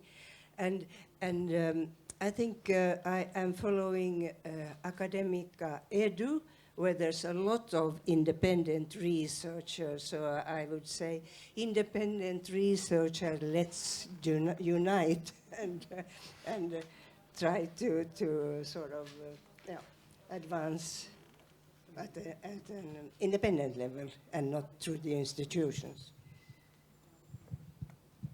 Okay, I just wanted to make a very quick comment, which is not along the lines of traditional education systems, and maybe perhaps that's a good thing, because I think that where the education is really taking place is in families, like right from the start, and the kids never do what you tell them to do, but they always very closely observe what you're doing. I've got 3 kids, so I know. And I think that if we look at the time that we're going through now, which is 2 years after the pandemics, driving prices of energies and through the roof, and real crisis that is still to come in terms of social securities. I think we can look at it as an opportunity to try to empower individual people and families in something that we want supported. And I'm going to give very imperfect example, but I think it's worth mentioning. So rather than telling people that renewable energy is good and people just don't want to listen because they have issues with buying food for their children, I think, you know, if we manage to persuade, and this is unfortunate for someone who is not here, but maybe we can pass it on, if the ministries and government of Czech Republic or other places actually really, truly want to use this as an opportunity and support individual investors in implementing solar systems on their roofs, heat pumps, try to actually really give people some opportunities to save water and so on, which is, these are programs that are well known in other parts of Europe. We don't have to reinvent the wheel. Then the benefit is double, like the families are helped, of course not tomorrow, but they can be helped in a matter of months to save money on things that are now costing a lot, which is the energy and water and so on. But at the same time, they, their families and their children observe in a practical way what it actually means that renewable energy works. And so it's not a matter of studying a book, it's a matter of experiential education. And I think there is a potential in it. And as I say, this is an imperfect example, but at the same time, I think it's a very tangible one, something that really can be taken, and if it's taken well, and instead of giving people 20% of the whole cost and tell them you have to pay the other 80, twist it around and tell them you pay 20 or 10, and the state will pay 80 or 90, and then all of a sudden it becomes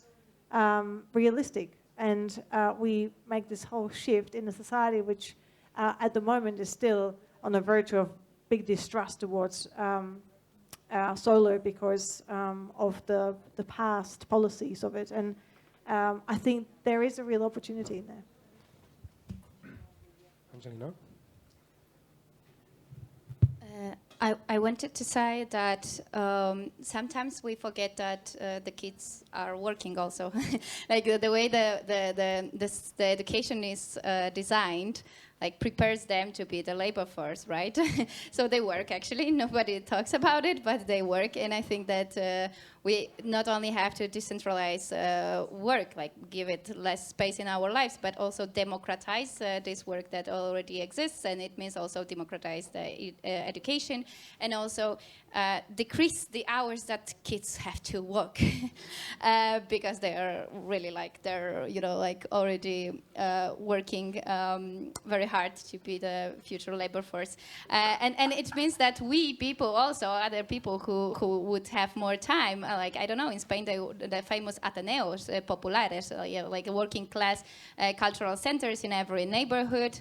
I think that if we have a basic income, and then more people will just have their free educative initiatives and so on and so on. It's going to be more pluralistic, and like now the social and solidarity economy tries to do.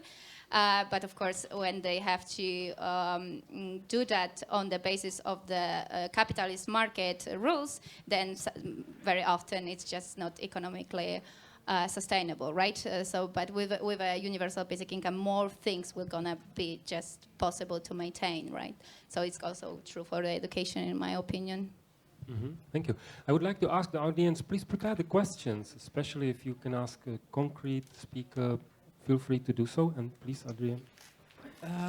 I think in Germany, at least, it starts that children educates parents to eat vegan, to drive less, the Fridays for Future movement really changed something.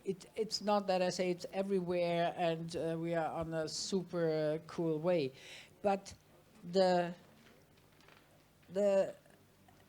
seriosity of the kids saying, you make a mistake, why do you do this? This is really amazing. And it terrifies a bit teachers who want to stay with their own, with like every time, it's not possible. But I want to give you one example. It refers a bit to your question. If people would lie in the hammock, because this is also the other question, who will work then? And there's a wonderful study in Germany that 90% of all people say, if you say, would you work? 90%, of course I would work. And the next question is, would your stupid neighbor, would he work as well? No. People would not work. So you have two totally different pictures of people. So that is one of the ongoing debates. But I want to quote an artist who is also very good in mathematics. A person at rest uses a lot less energy than in phases of work, stress, or exaggerated haste. This is also reflected in the food supply. Depending on body weight, mass, and basal metabolism and activity, a person exhales around 168 kilograms CO2 per year in a resting state. So a lot. And 2.040, so 2,040 kilograms CO2 under continuous stress. So it is also to work less, to have less stress is very good for the environment. Mm-hmm. And with this in your mind, yes, please ask the questions. Also feel free to ask in Czech language. We will translate it swiftly, don't worry. So who's going to be first? The gentleman in the shirt. Please introduce yourself shortly if you'd like to. Hi, my name is Mikuláš Pešta. Thank you, first of all, for this great discussion. I'm very glad that there are finally forums like that that discuss alternatives. I want to ask one more question about the anticipated effects of the implementation of UBI, and that is, how do we know that the UBI will in fact contribute to degrowth? Because that is also something that was already briefly mentioned, but nobody picked it up as I heard it. That is, in the classic Keynesian economy, the recipe to fight crisis is to give people the money, to stimulate the aggregate demand. Well, give people the money is one of the ways to do it. So how do we know that people, if they are given money, they won't start just spending it, because that's what this is meant to do. I mean, to just keep these wheels of production and consumption rolling. And I'm not an expert in economy and neither UBI, and I'm not trying to be a smart ass or something. I'm just asking for clarification of that. Thank you. Thank you. Would anyone from our speakers like to take it? If not, I will actually deploy Angelina to start with the answering, and then maybe Vivan, you are interested in answering too? No. So Angelina, it's your place now, please. Well, first of all, the opening speech of this event that I gave was about it a bit, and I also think that this debate started with a partial answer. I mean, maybe not an answer, but some comment on that it's not our role to tell people what they have to do, right? It's not, we are not fighting for the universal basic income to then say people what they have to do. Even we believe that people will, well, from the anthropological point of view, there is some kind of magical thinking in consumerism, because as you said, this is like the two parts of the same coin.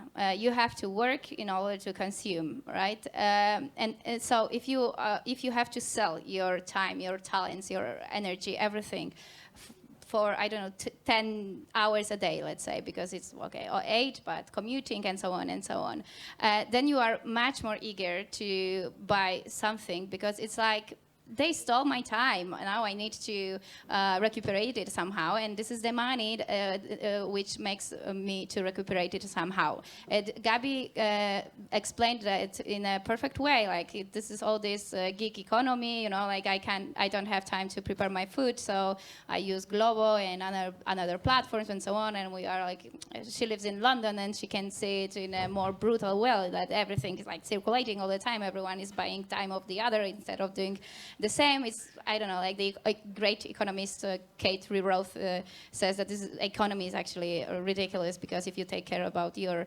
grandmother, this is not economy, but if you take care about the grandmother of your neighbor, then you are already doing an economic activity.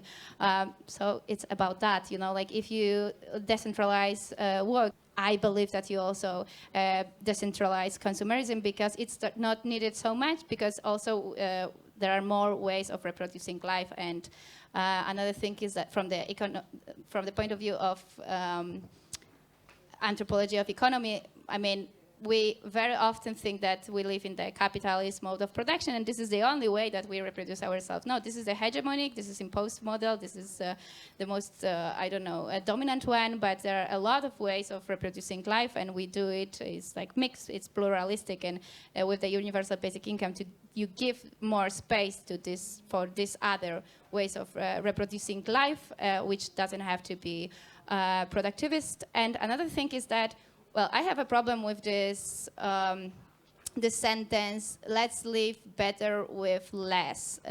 This central, I mean, I'm the growth person, of course, but, or anti-productivist, I prefer to say, because the growth sometimes do not shift all the paradigm, just, you know, let's do less, but the same.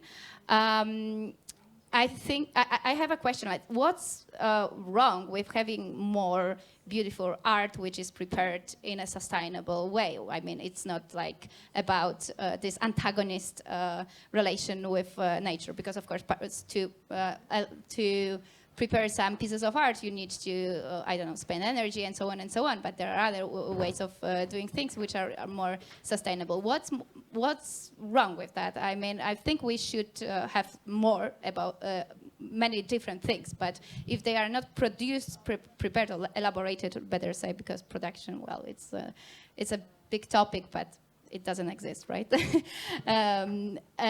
But yeah, we can have more things, but the question is where, in which circle of reproduction or production they are prepared, and which way, in which way?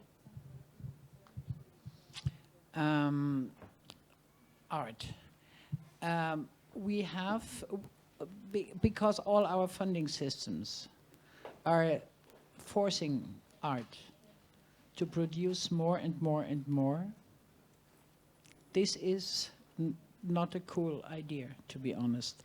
So I very much, and I'm fighting for that since years, believe that art has a major role in our future, in democracy, in transformation. But then we also have to be aware that we are part of this more and more system. So we have to produce. It's an overproduction and devalorization of art we do in the moment.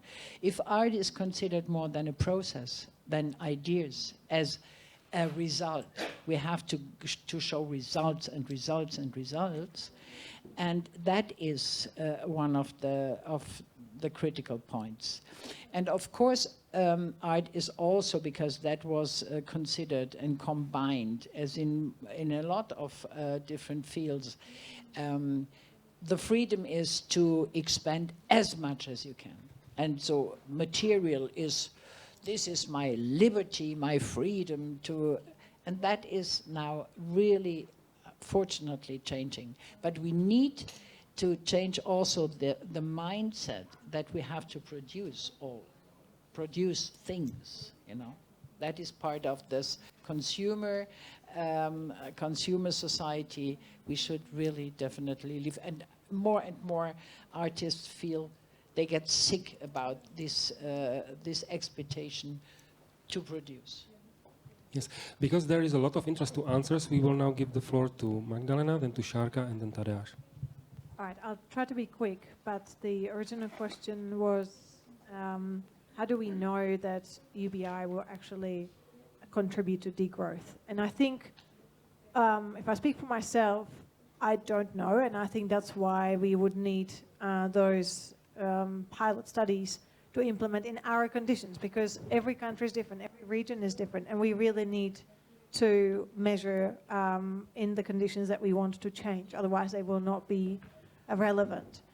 But if I was to offer my own opinions or suspicions of what's going to happen, then I would probably draw upon the experience we have had with COVID over the last 2 years, which basically showed that the group of citizens that is exposed to precarious work or work that they do, but they would rather do some other work for conditions that I'm going to describe in a minute, are mostly women, because they work in professions that are often professions connected to caring, or they take precarious work because they need to look after their children and therefore cannot quite manage to put it all together as a Tetris game, so it all works out. And so mothers, or in general women, are often forced to take work that is that they take to have the security, but if they had the choice, they wouldn't take that kind of work. They would maybe work those many hours, or maybe they wouldn't work that particular job. And I suspect that if they had their secure income around which they could basically build their lives, to take care of the family, to do something that's meaningful for them, then they would not be forced by the system to work actually more than they would want to and keep producing, and they're not working to raise the GDP. That's not their concern. Their concern is to have some security in their existence, and because they don't have that security, they're much more likely not to let those jobs go. They're much more likely to overwork, and they keep 2 or 3 precarious jobs because they're worried, what if they lost 1 or 2 next month? And I think that plays a big part which we shouldn't forget about. Thanks. I'm very glad you said that. I will just elaborate and stress out a few more points connected to what Magdalena said. The expectation that, and I'm not saying that you phrase it exactly in that way, but the expectation that universal basic income means that everybody should consume less is classist and elitist. The first and elementary reason to even think about universal basic income for me is to give economic stability to people who don't have it. They will undoubtedly stop working stupid, dangerous, and low-paying jobs, and that may lead, among other things, to actually disappearing of the jobs, especially if they're connected with overproduction that may just, not necessarily, you can't overproduce if nobody's making it. Yeah, you may have to think, is it cheaper to replace those people with robots, or shall we just give up about this whole particular thing? We already said that, but I really do think it should be stressed out. We should first think about the people who can't consume less because they can't afford basic things. Yeah, I would really second all of the things you said, but also I think it's important on the how to say, I don't know if metaphysical level, but that I think we're living in this society of scarcity, not only economically, that people need to, I don't know, raise their rent so people would be forced to work, etc., etc.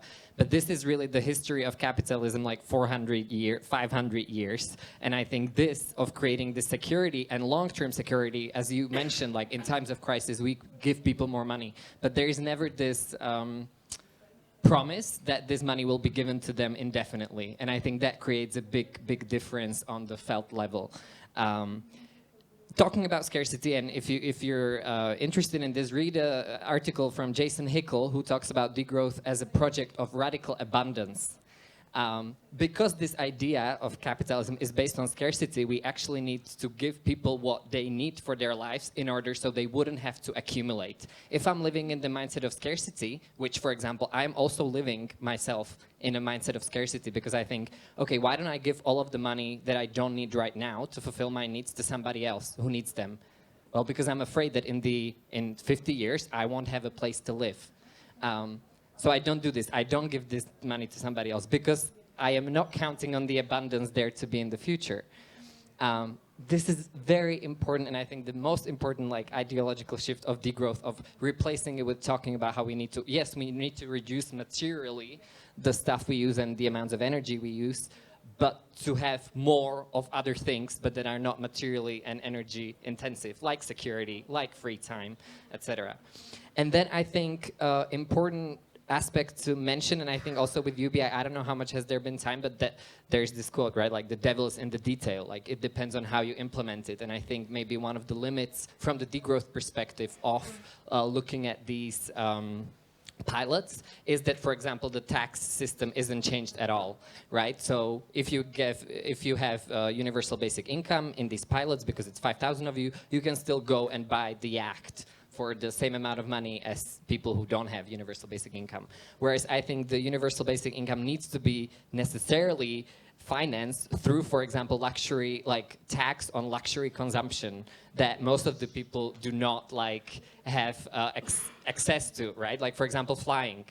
It's 1% of the people that cause around like 80% of the flying emissions, while 80% of the population has never put their foot on a plane.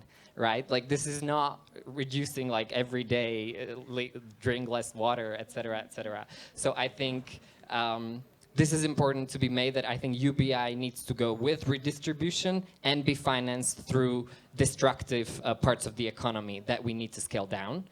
And then there's, I think, an important proposition, and I would be wondering what people here have to say about that, but I think it's interesting, especially maybe with Helena Nordberg-Hodge, she was talking about decentralization, is paying part of the universal basic income in local currency. So you would actually start the local communities, and people couldn't just be buying stuff from a globalized market, which degrowth is essentially like against with most of the goods and services. So there's this idea that once the economies start to boost, and we can actually boost them through like local currency and giving part of the universal basic income, if, I don't know, in Spain it's like 1,000 euros, then let's say 500 euros would be in the official currency, and then 500 would be in the local currency to actually get the local system going. So there is work on this in the like degrowth discourse, but I don't think it has, there needs to be way more work done. But I think these are some of the details that could head the UBI into more degrowth direction.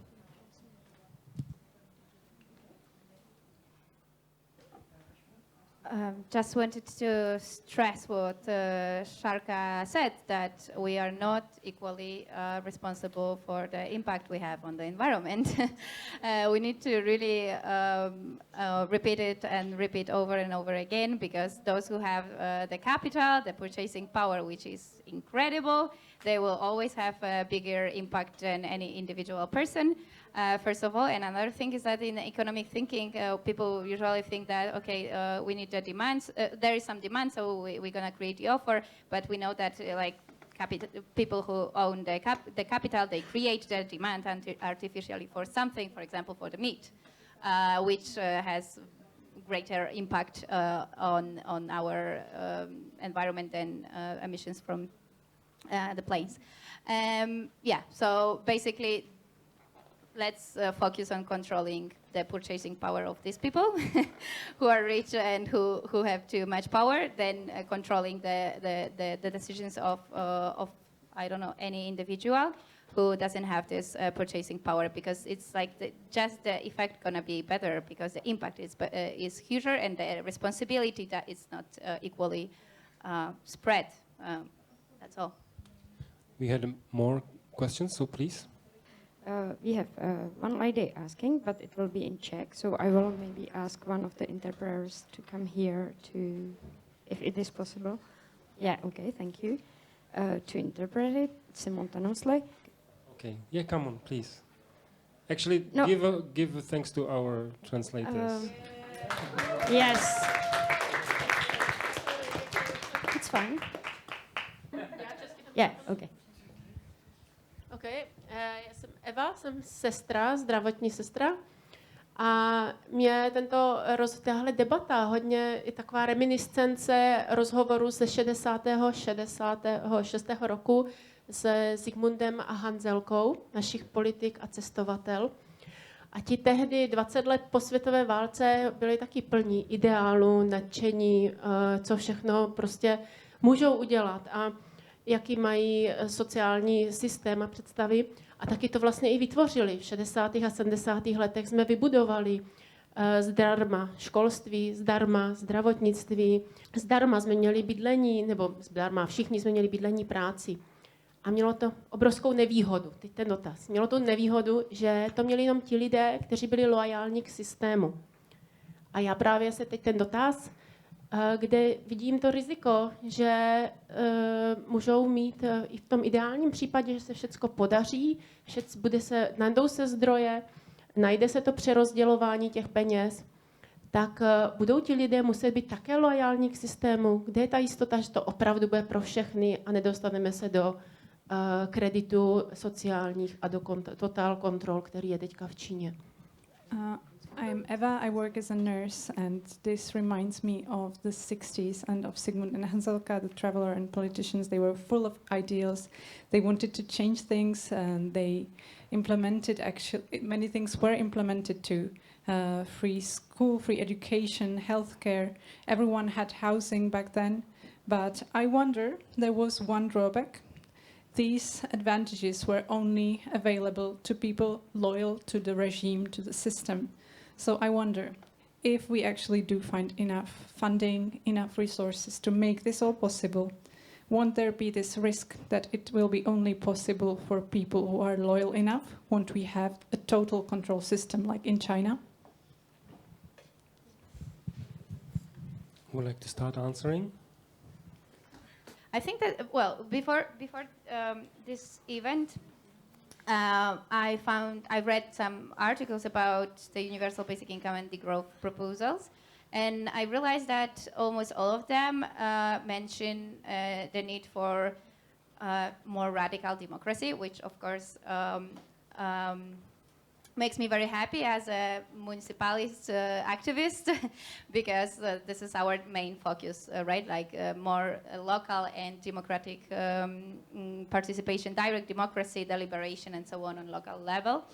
And I think that's very true. I mean, this is a very important thing to link, not only from the point of view of the growth framework, because if you participate more in the politics, then you are more far away from this condition of being a worker. And if you treat the people as an aim in itself and not the instrument for the GDP, then it's already anti-productivist approach in itself, and so on and so on. And I spoke about it in the opening speech. But also because of that, we can imagine some state that says you need to do this and that because you are paid and so on. So yeah, I think that we really need to really switch the framework.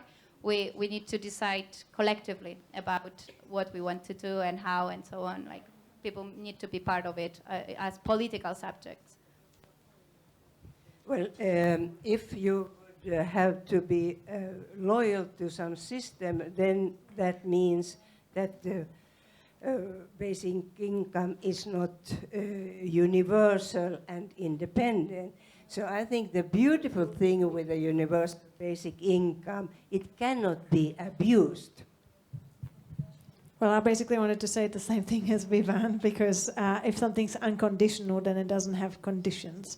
And I'm afraid that what does have conditions is the current system, because it's means tested, and therefore people who are now receiving any kind of social benefits are actually being prosecuted by non-conformity with something in their lives. And for example, if we take recent topic, which is non-conformity of Roma people with certain aspects of our society. And this is a very touchy and dangerous topic, and I realize it, and I still bring it up. Then, because we have certain expectations how people should behave, and we condition our help to them based on how we perceive that they should behave and how they should receive that help. And I think that is much, in my eyes, that's much more conditional than if we introduce unconditional basic income. And that would be probably the only concept in which I would not be worried that someone can hijack the whole system and say, no, you don't conform because I don't like what you do, because by nature, by then it would stop being unconditional. There's another question, right? Yeah, hello. I'm Proko Hapala. It was said that I'm a scientist, but I don't have any scientific question. Rather, I heard, I like this idea of universal basic services, and I heard from you basically that it's like inferior version of universal basic income, that it is more easy to do strategically and so on, but at the end it doesn't give so much freedom and so on.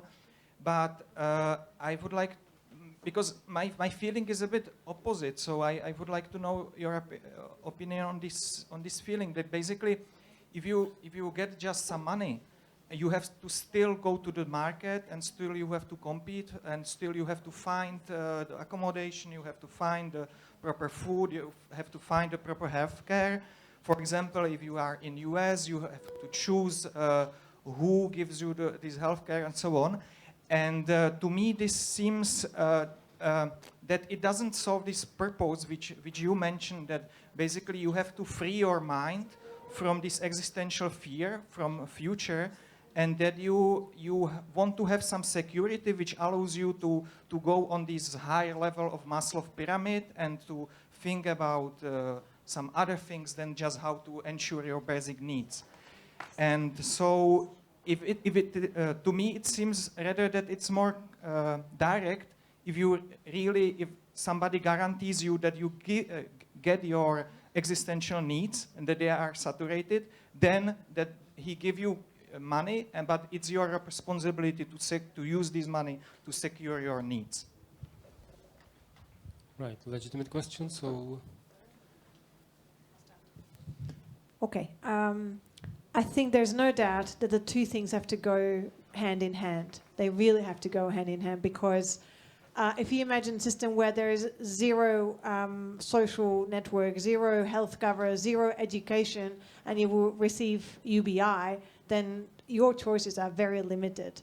At the same time, and I've already mentioned it, you could have a great level of universal basic services, but they may still not give you what you need, because they may be set for certain areas of your life that some you may benefit from and others you may not. And so I think we really need a combination of both, and they are determined by both the economical courage that the leadership of the country is ready to implement, because of course to give everyone free education and healthcare and education costs a lot of money, but at the same time it provides benefits that then come back. So I can't imagine one without the other. Anyone else would like to add something?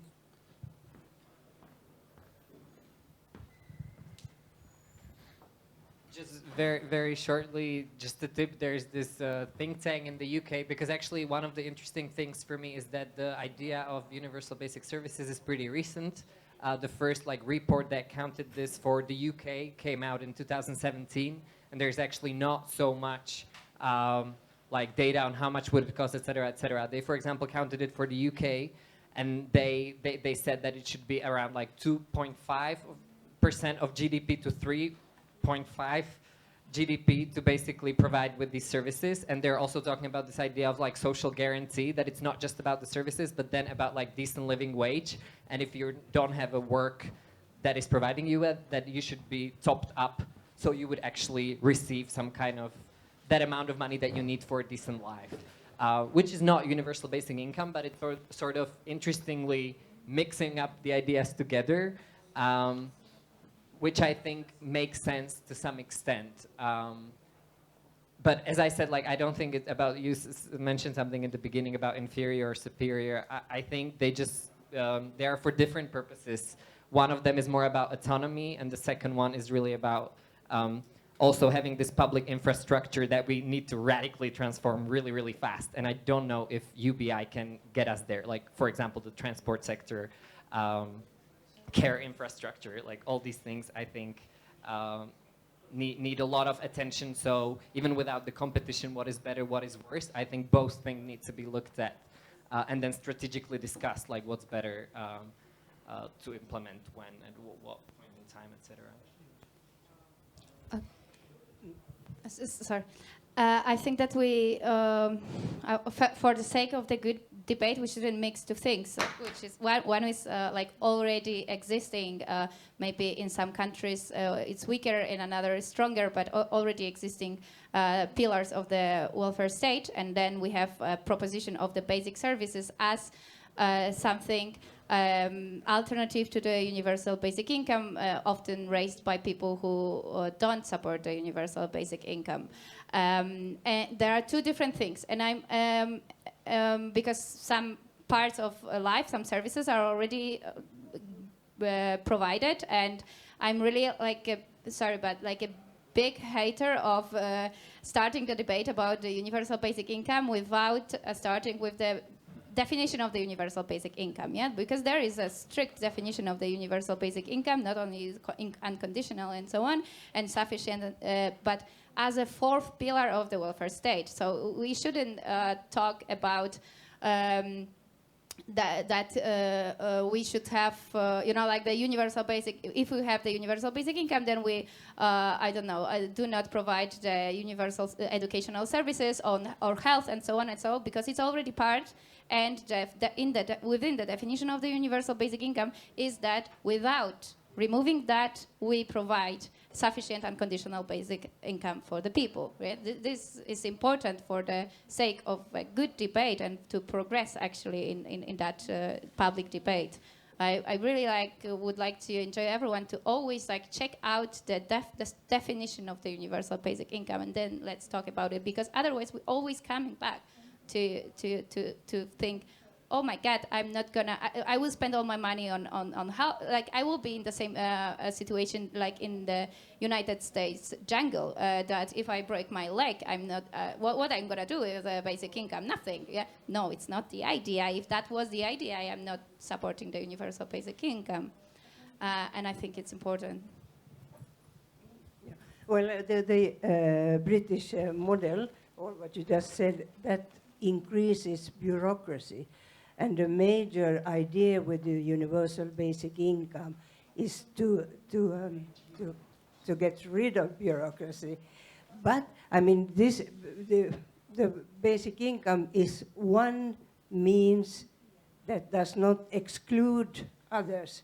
So and then of course it's a political decision what will be sort of provided in addition, but I think a basic income should be seen as this singular measure that allows a person to be an active citizen. I think that is very, very important.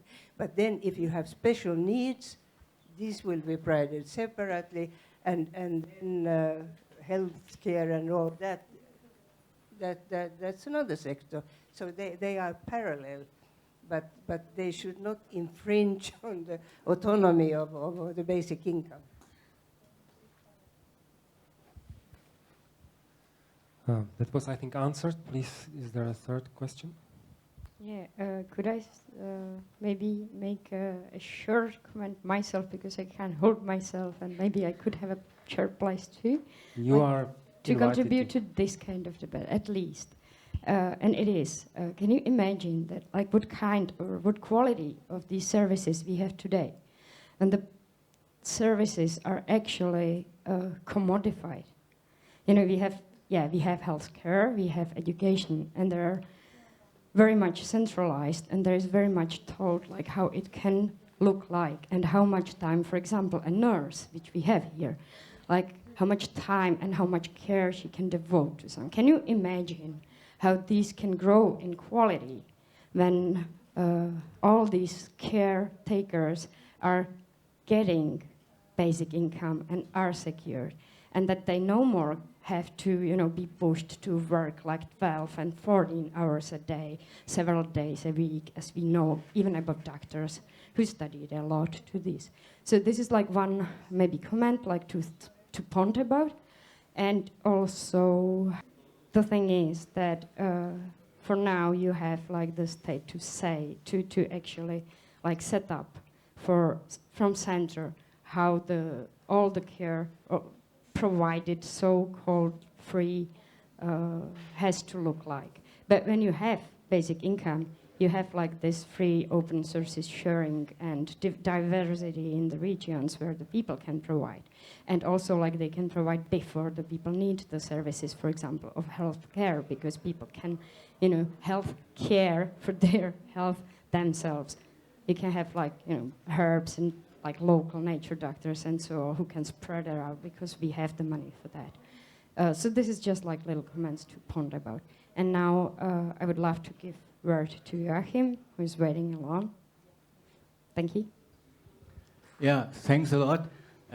First of all, I want to thank you for a very, very good discussion and very good arguing. So I pointed on a few minutes ago. I just want to make a point on the work alternatives. Adrienne said three things.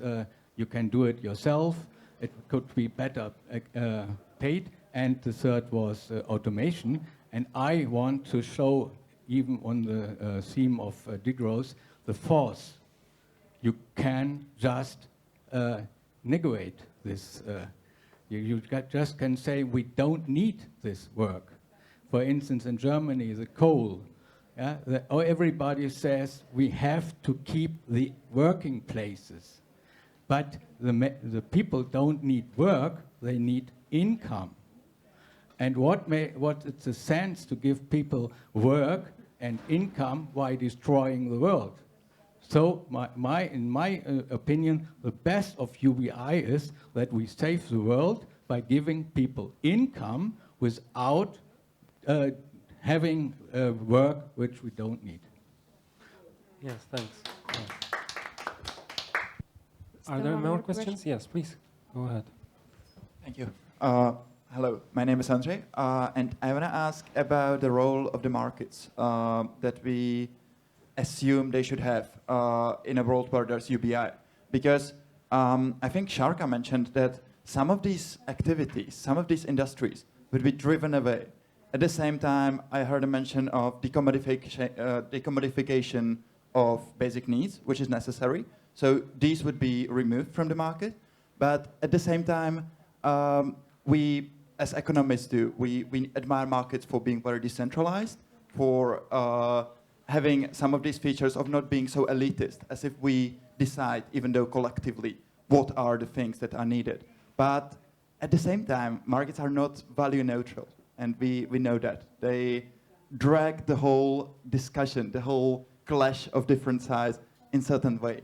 So I want to ask, how do we do it? How do we regulate markets in a UBI world? And what good can they serve for this purpose? That just brings me back to say that I think the UBS needs to be very decentralized. Like, I don't think it can be top-down and work efficiently with all this bureaucracy. Just small note. With the markets, I think it's important, and now what's coming up from work of this Post-Growth Institute, who are doing things on like post-growth business, is that we basically always attach market with the profit-making. We're not even able to talk about it in a different way, right? But there is a different way, and there are businesses, even, for example, one really interesting idea of kind of UBS and how can it work on a decentralized level is Northern Italy in care work, where it's not government doing these services, but there's a legal structure for a social co-op to be created that will get the money from the government, provide the service without all of the bureaucracy, but cannot produce any profit. So if you do have a profit, some kind of surplus after you exist or whatever, you have to put it back into providing for the people's and nature's needs.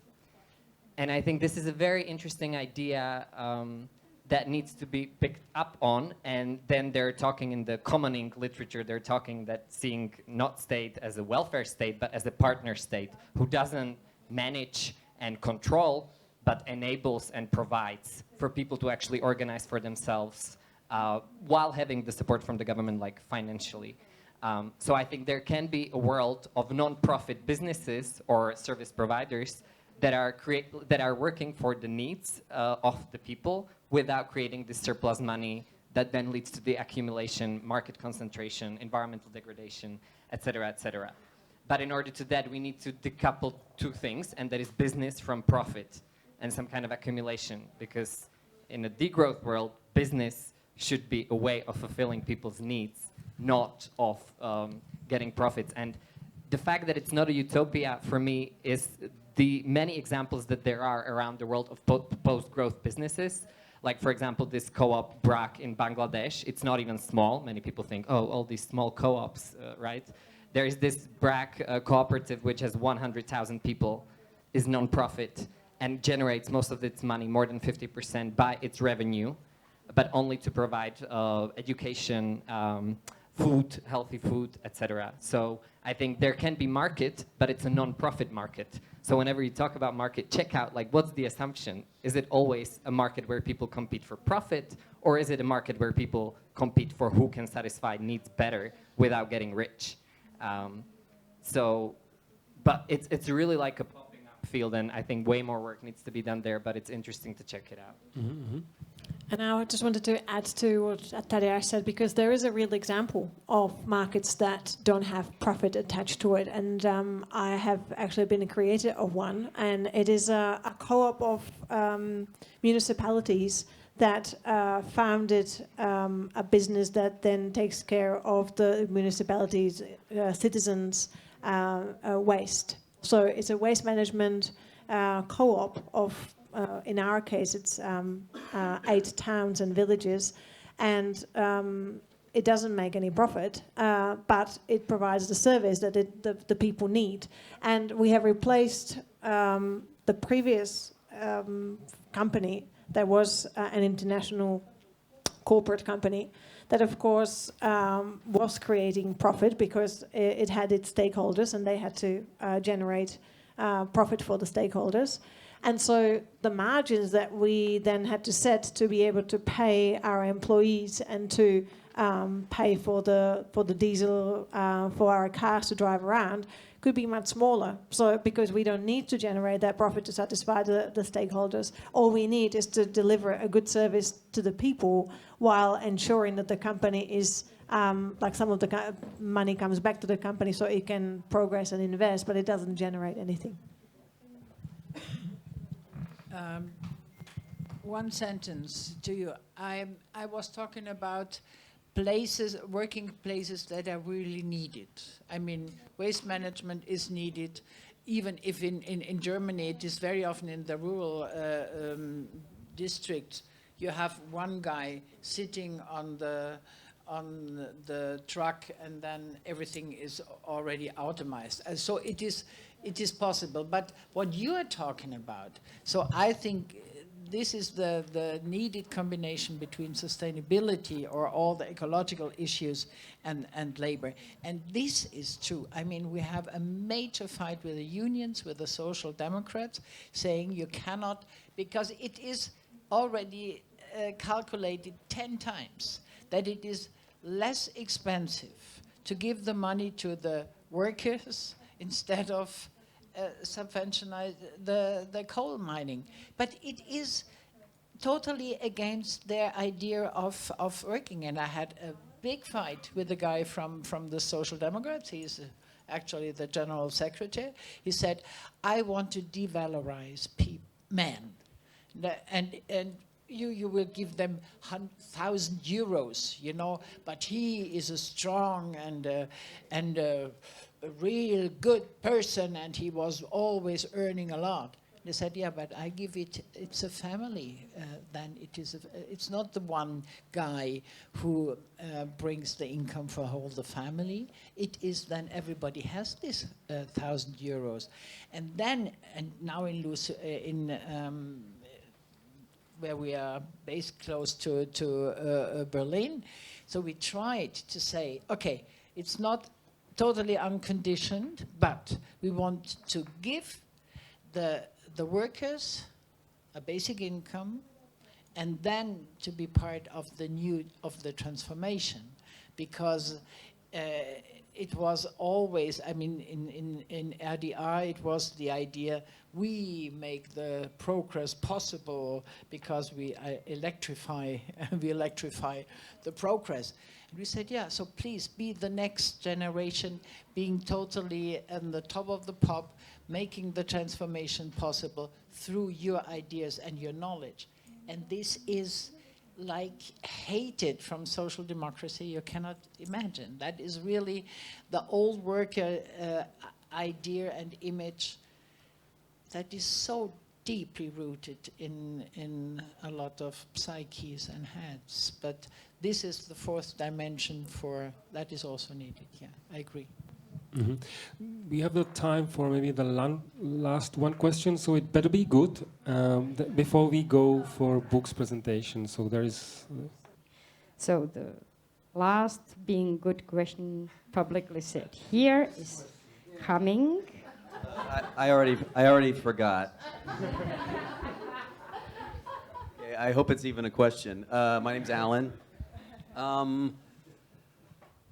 What I'm hearing a lot about with the universal income and the degrowth is so much of read about and hear about. It's about the numbers, it's about the policies, even politics. And what I'm hearing now from your last comment is that there's a whole other dimension to it. It's about culture and changing these cultural values. And one thing, there's an example that came up a while ago. When they were, during the sanctions against Russia, they were looking for these 400 yachts, these people on these 400 yachts. And they were able to find them because they were always posting on Instagram. Because evidently, it's not fun to be extremely rich if you don't get to show it off to the people who are not.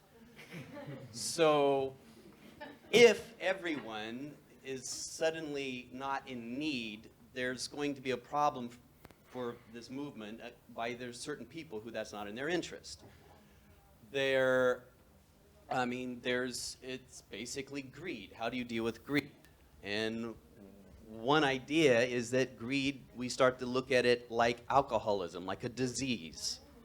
And it's not a failure of character, maybe it's from some deep trauma in the past. So the question is what if we find a way to make a 12-step program for greed? You know, and the first one is to admit you've got a problem and find some even spiritual side to this movement. So I really would like to hear some comments about that. It's not quite a question, but anyway.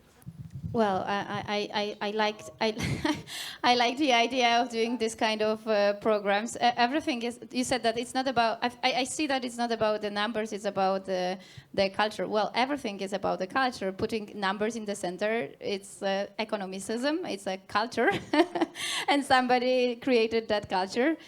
So yeah, like in order to change it, I like this kind of idea and.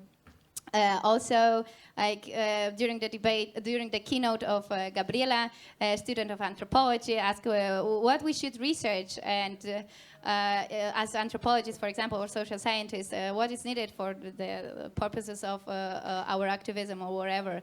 And it connects with what Magdalena said before, like what is our purpose in life. I think that one of the research agendas and this kind of programs of resocialization, let's say, would be to study economic thinking and obsession and greed and all that stuff as a cult and as a religion also, because if you believe that you should work for the, you have this, I don't know, theological version of the history that we need to sacrifice ourselves for the major good and so on, so you actually believe that you're gonna be alive after you're gonna be dead. This is a religious thinking, and yeah, I support all the idea of resocialization of people who are just crazy with their economicistic ideas and all that thing.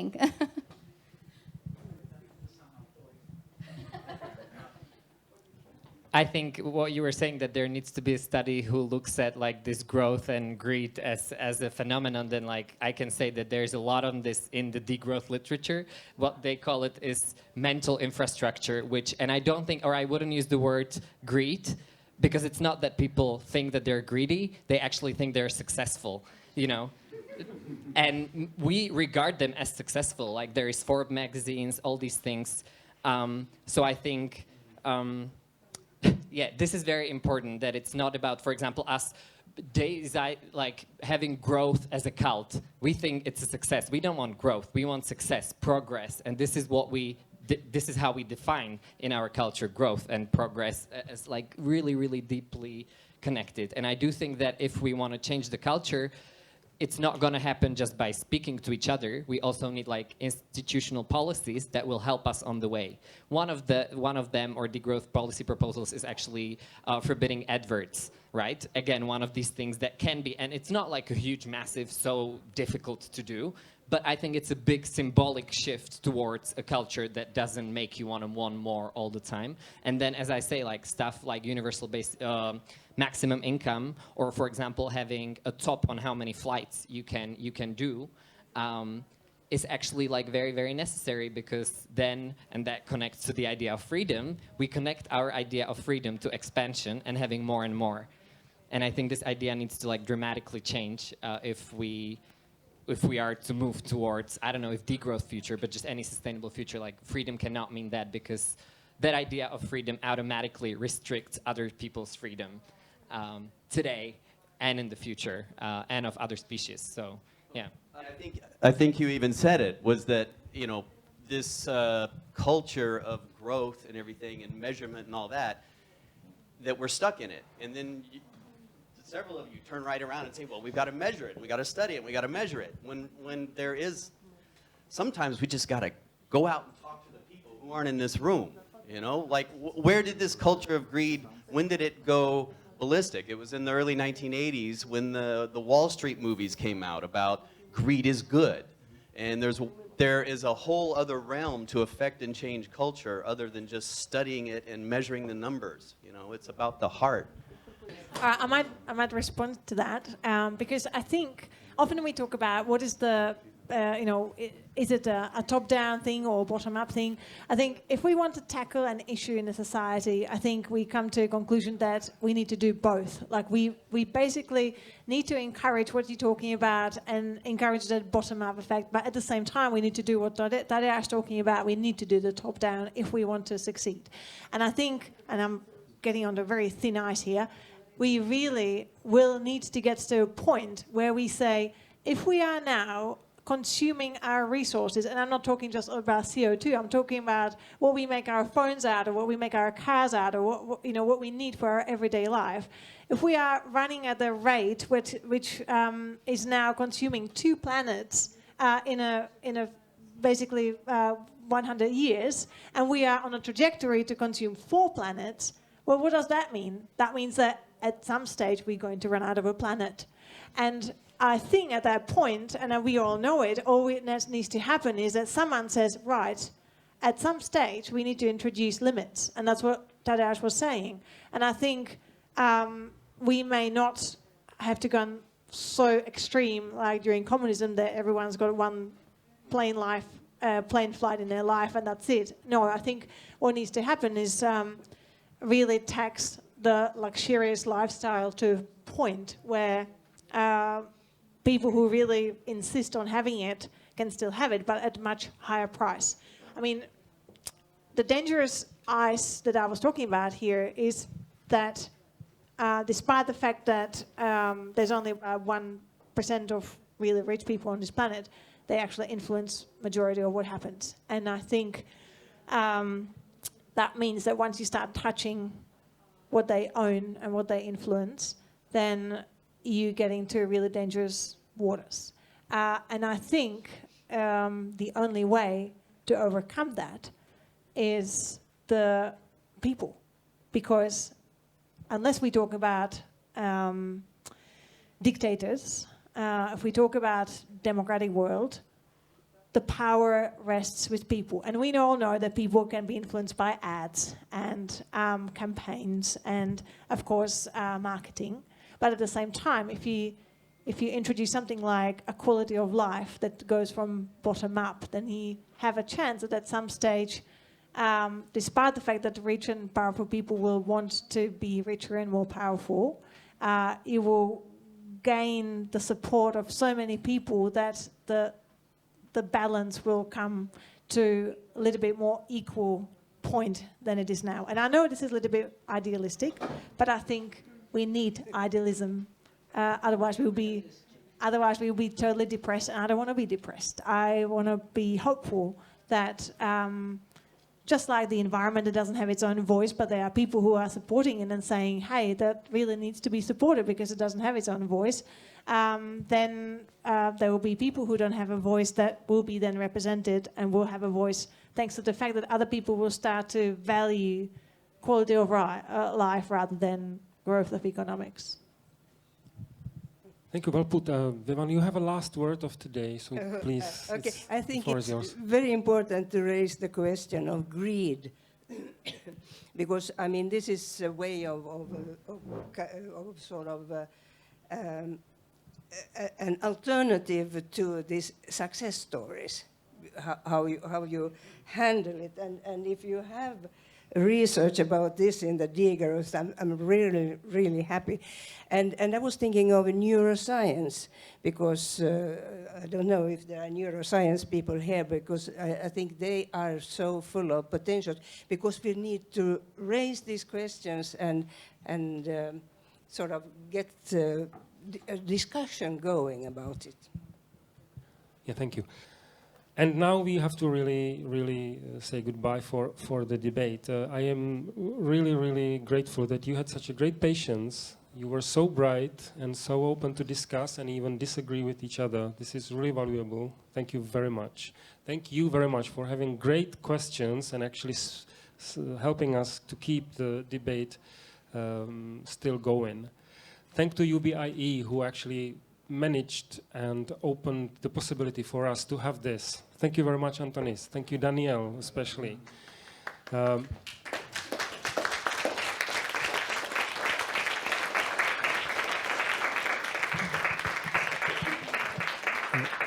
Thank you. Of course, I said thank you, everyone. But thank you, Unconditional Basic Collective. Thank you, because you did the work. Thank you, Jitka Cerdová, who actually came with the idea. Thank you so much. It's all to you.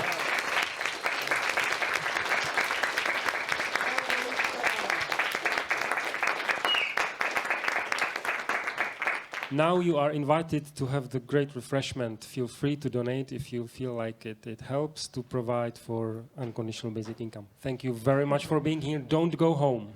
Stay with us. Let's continue.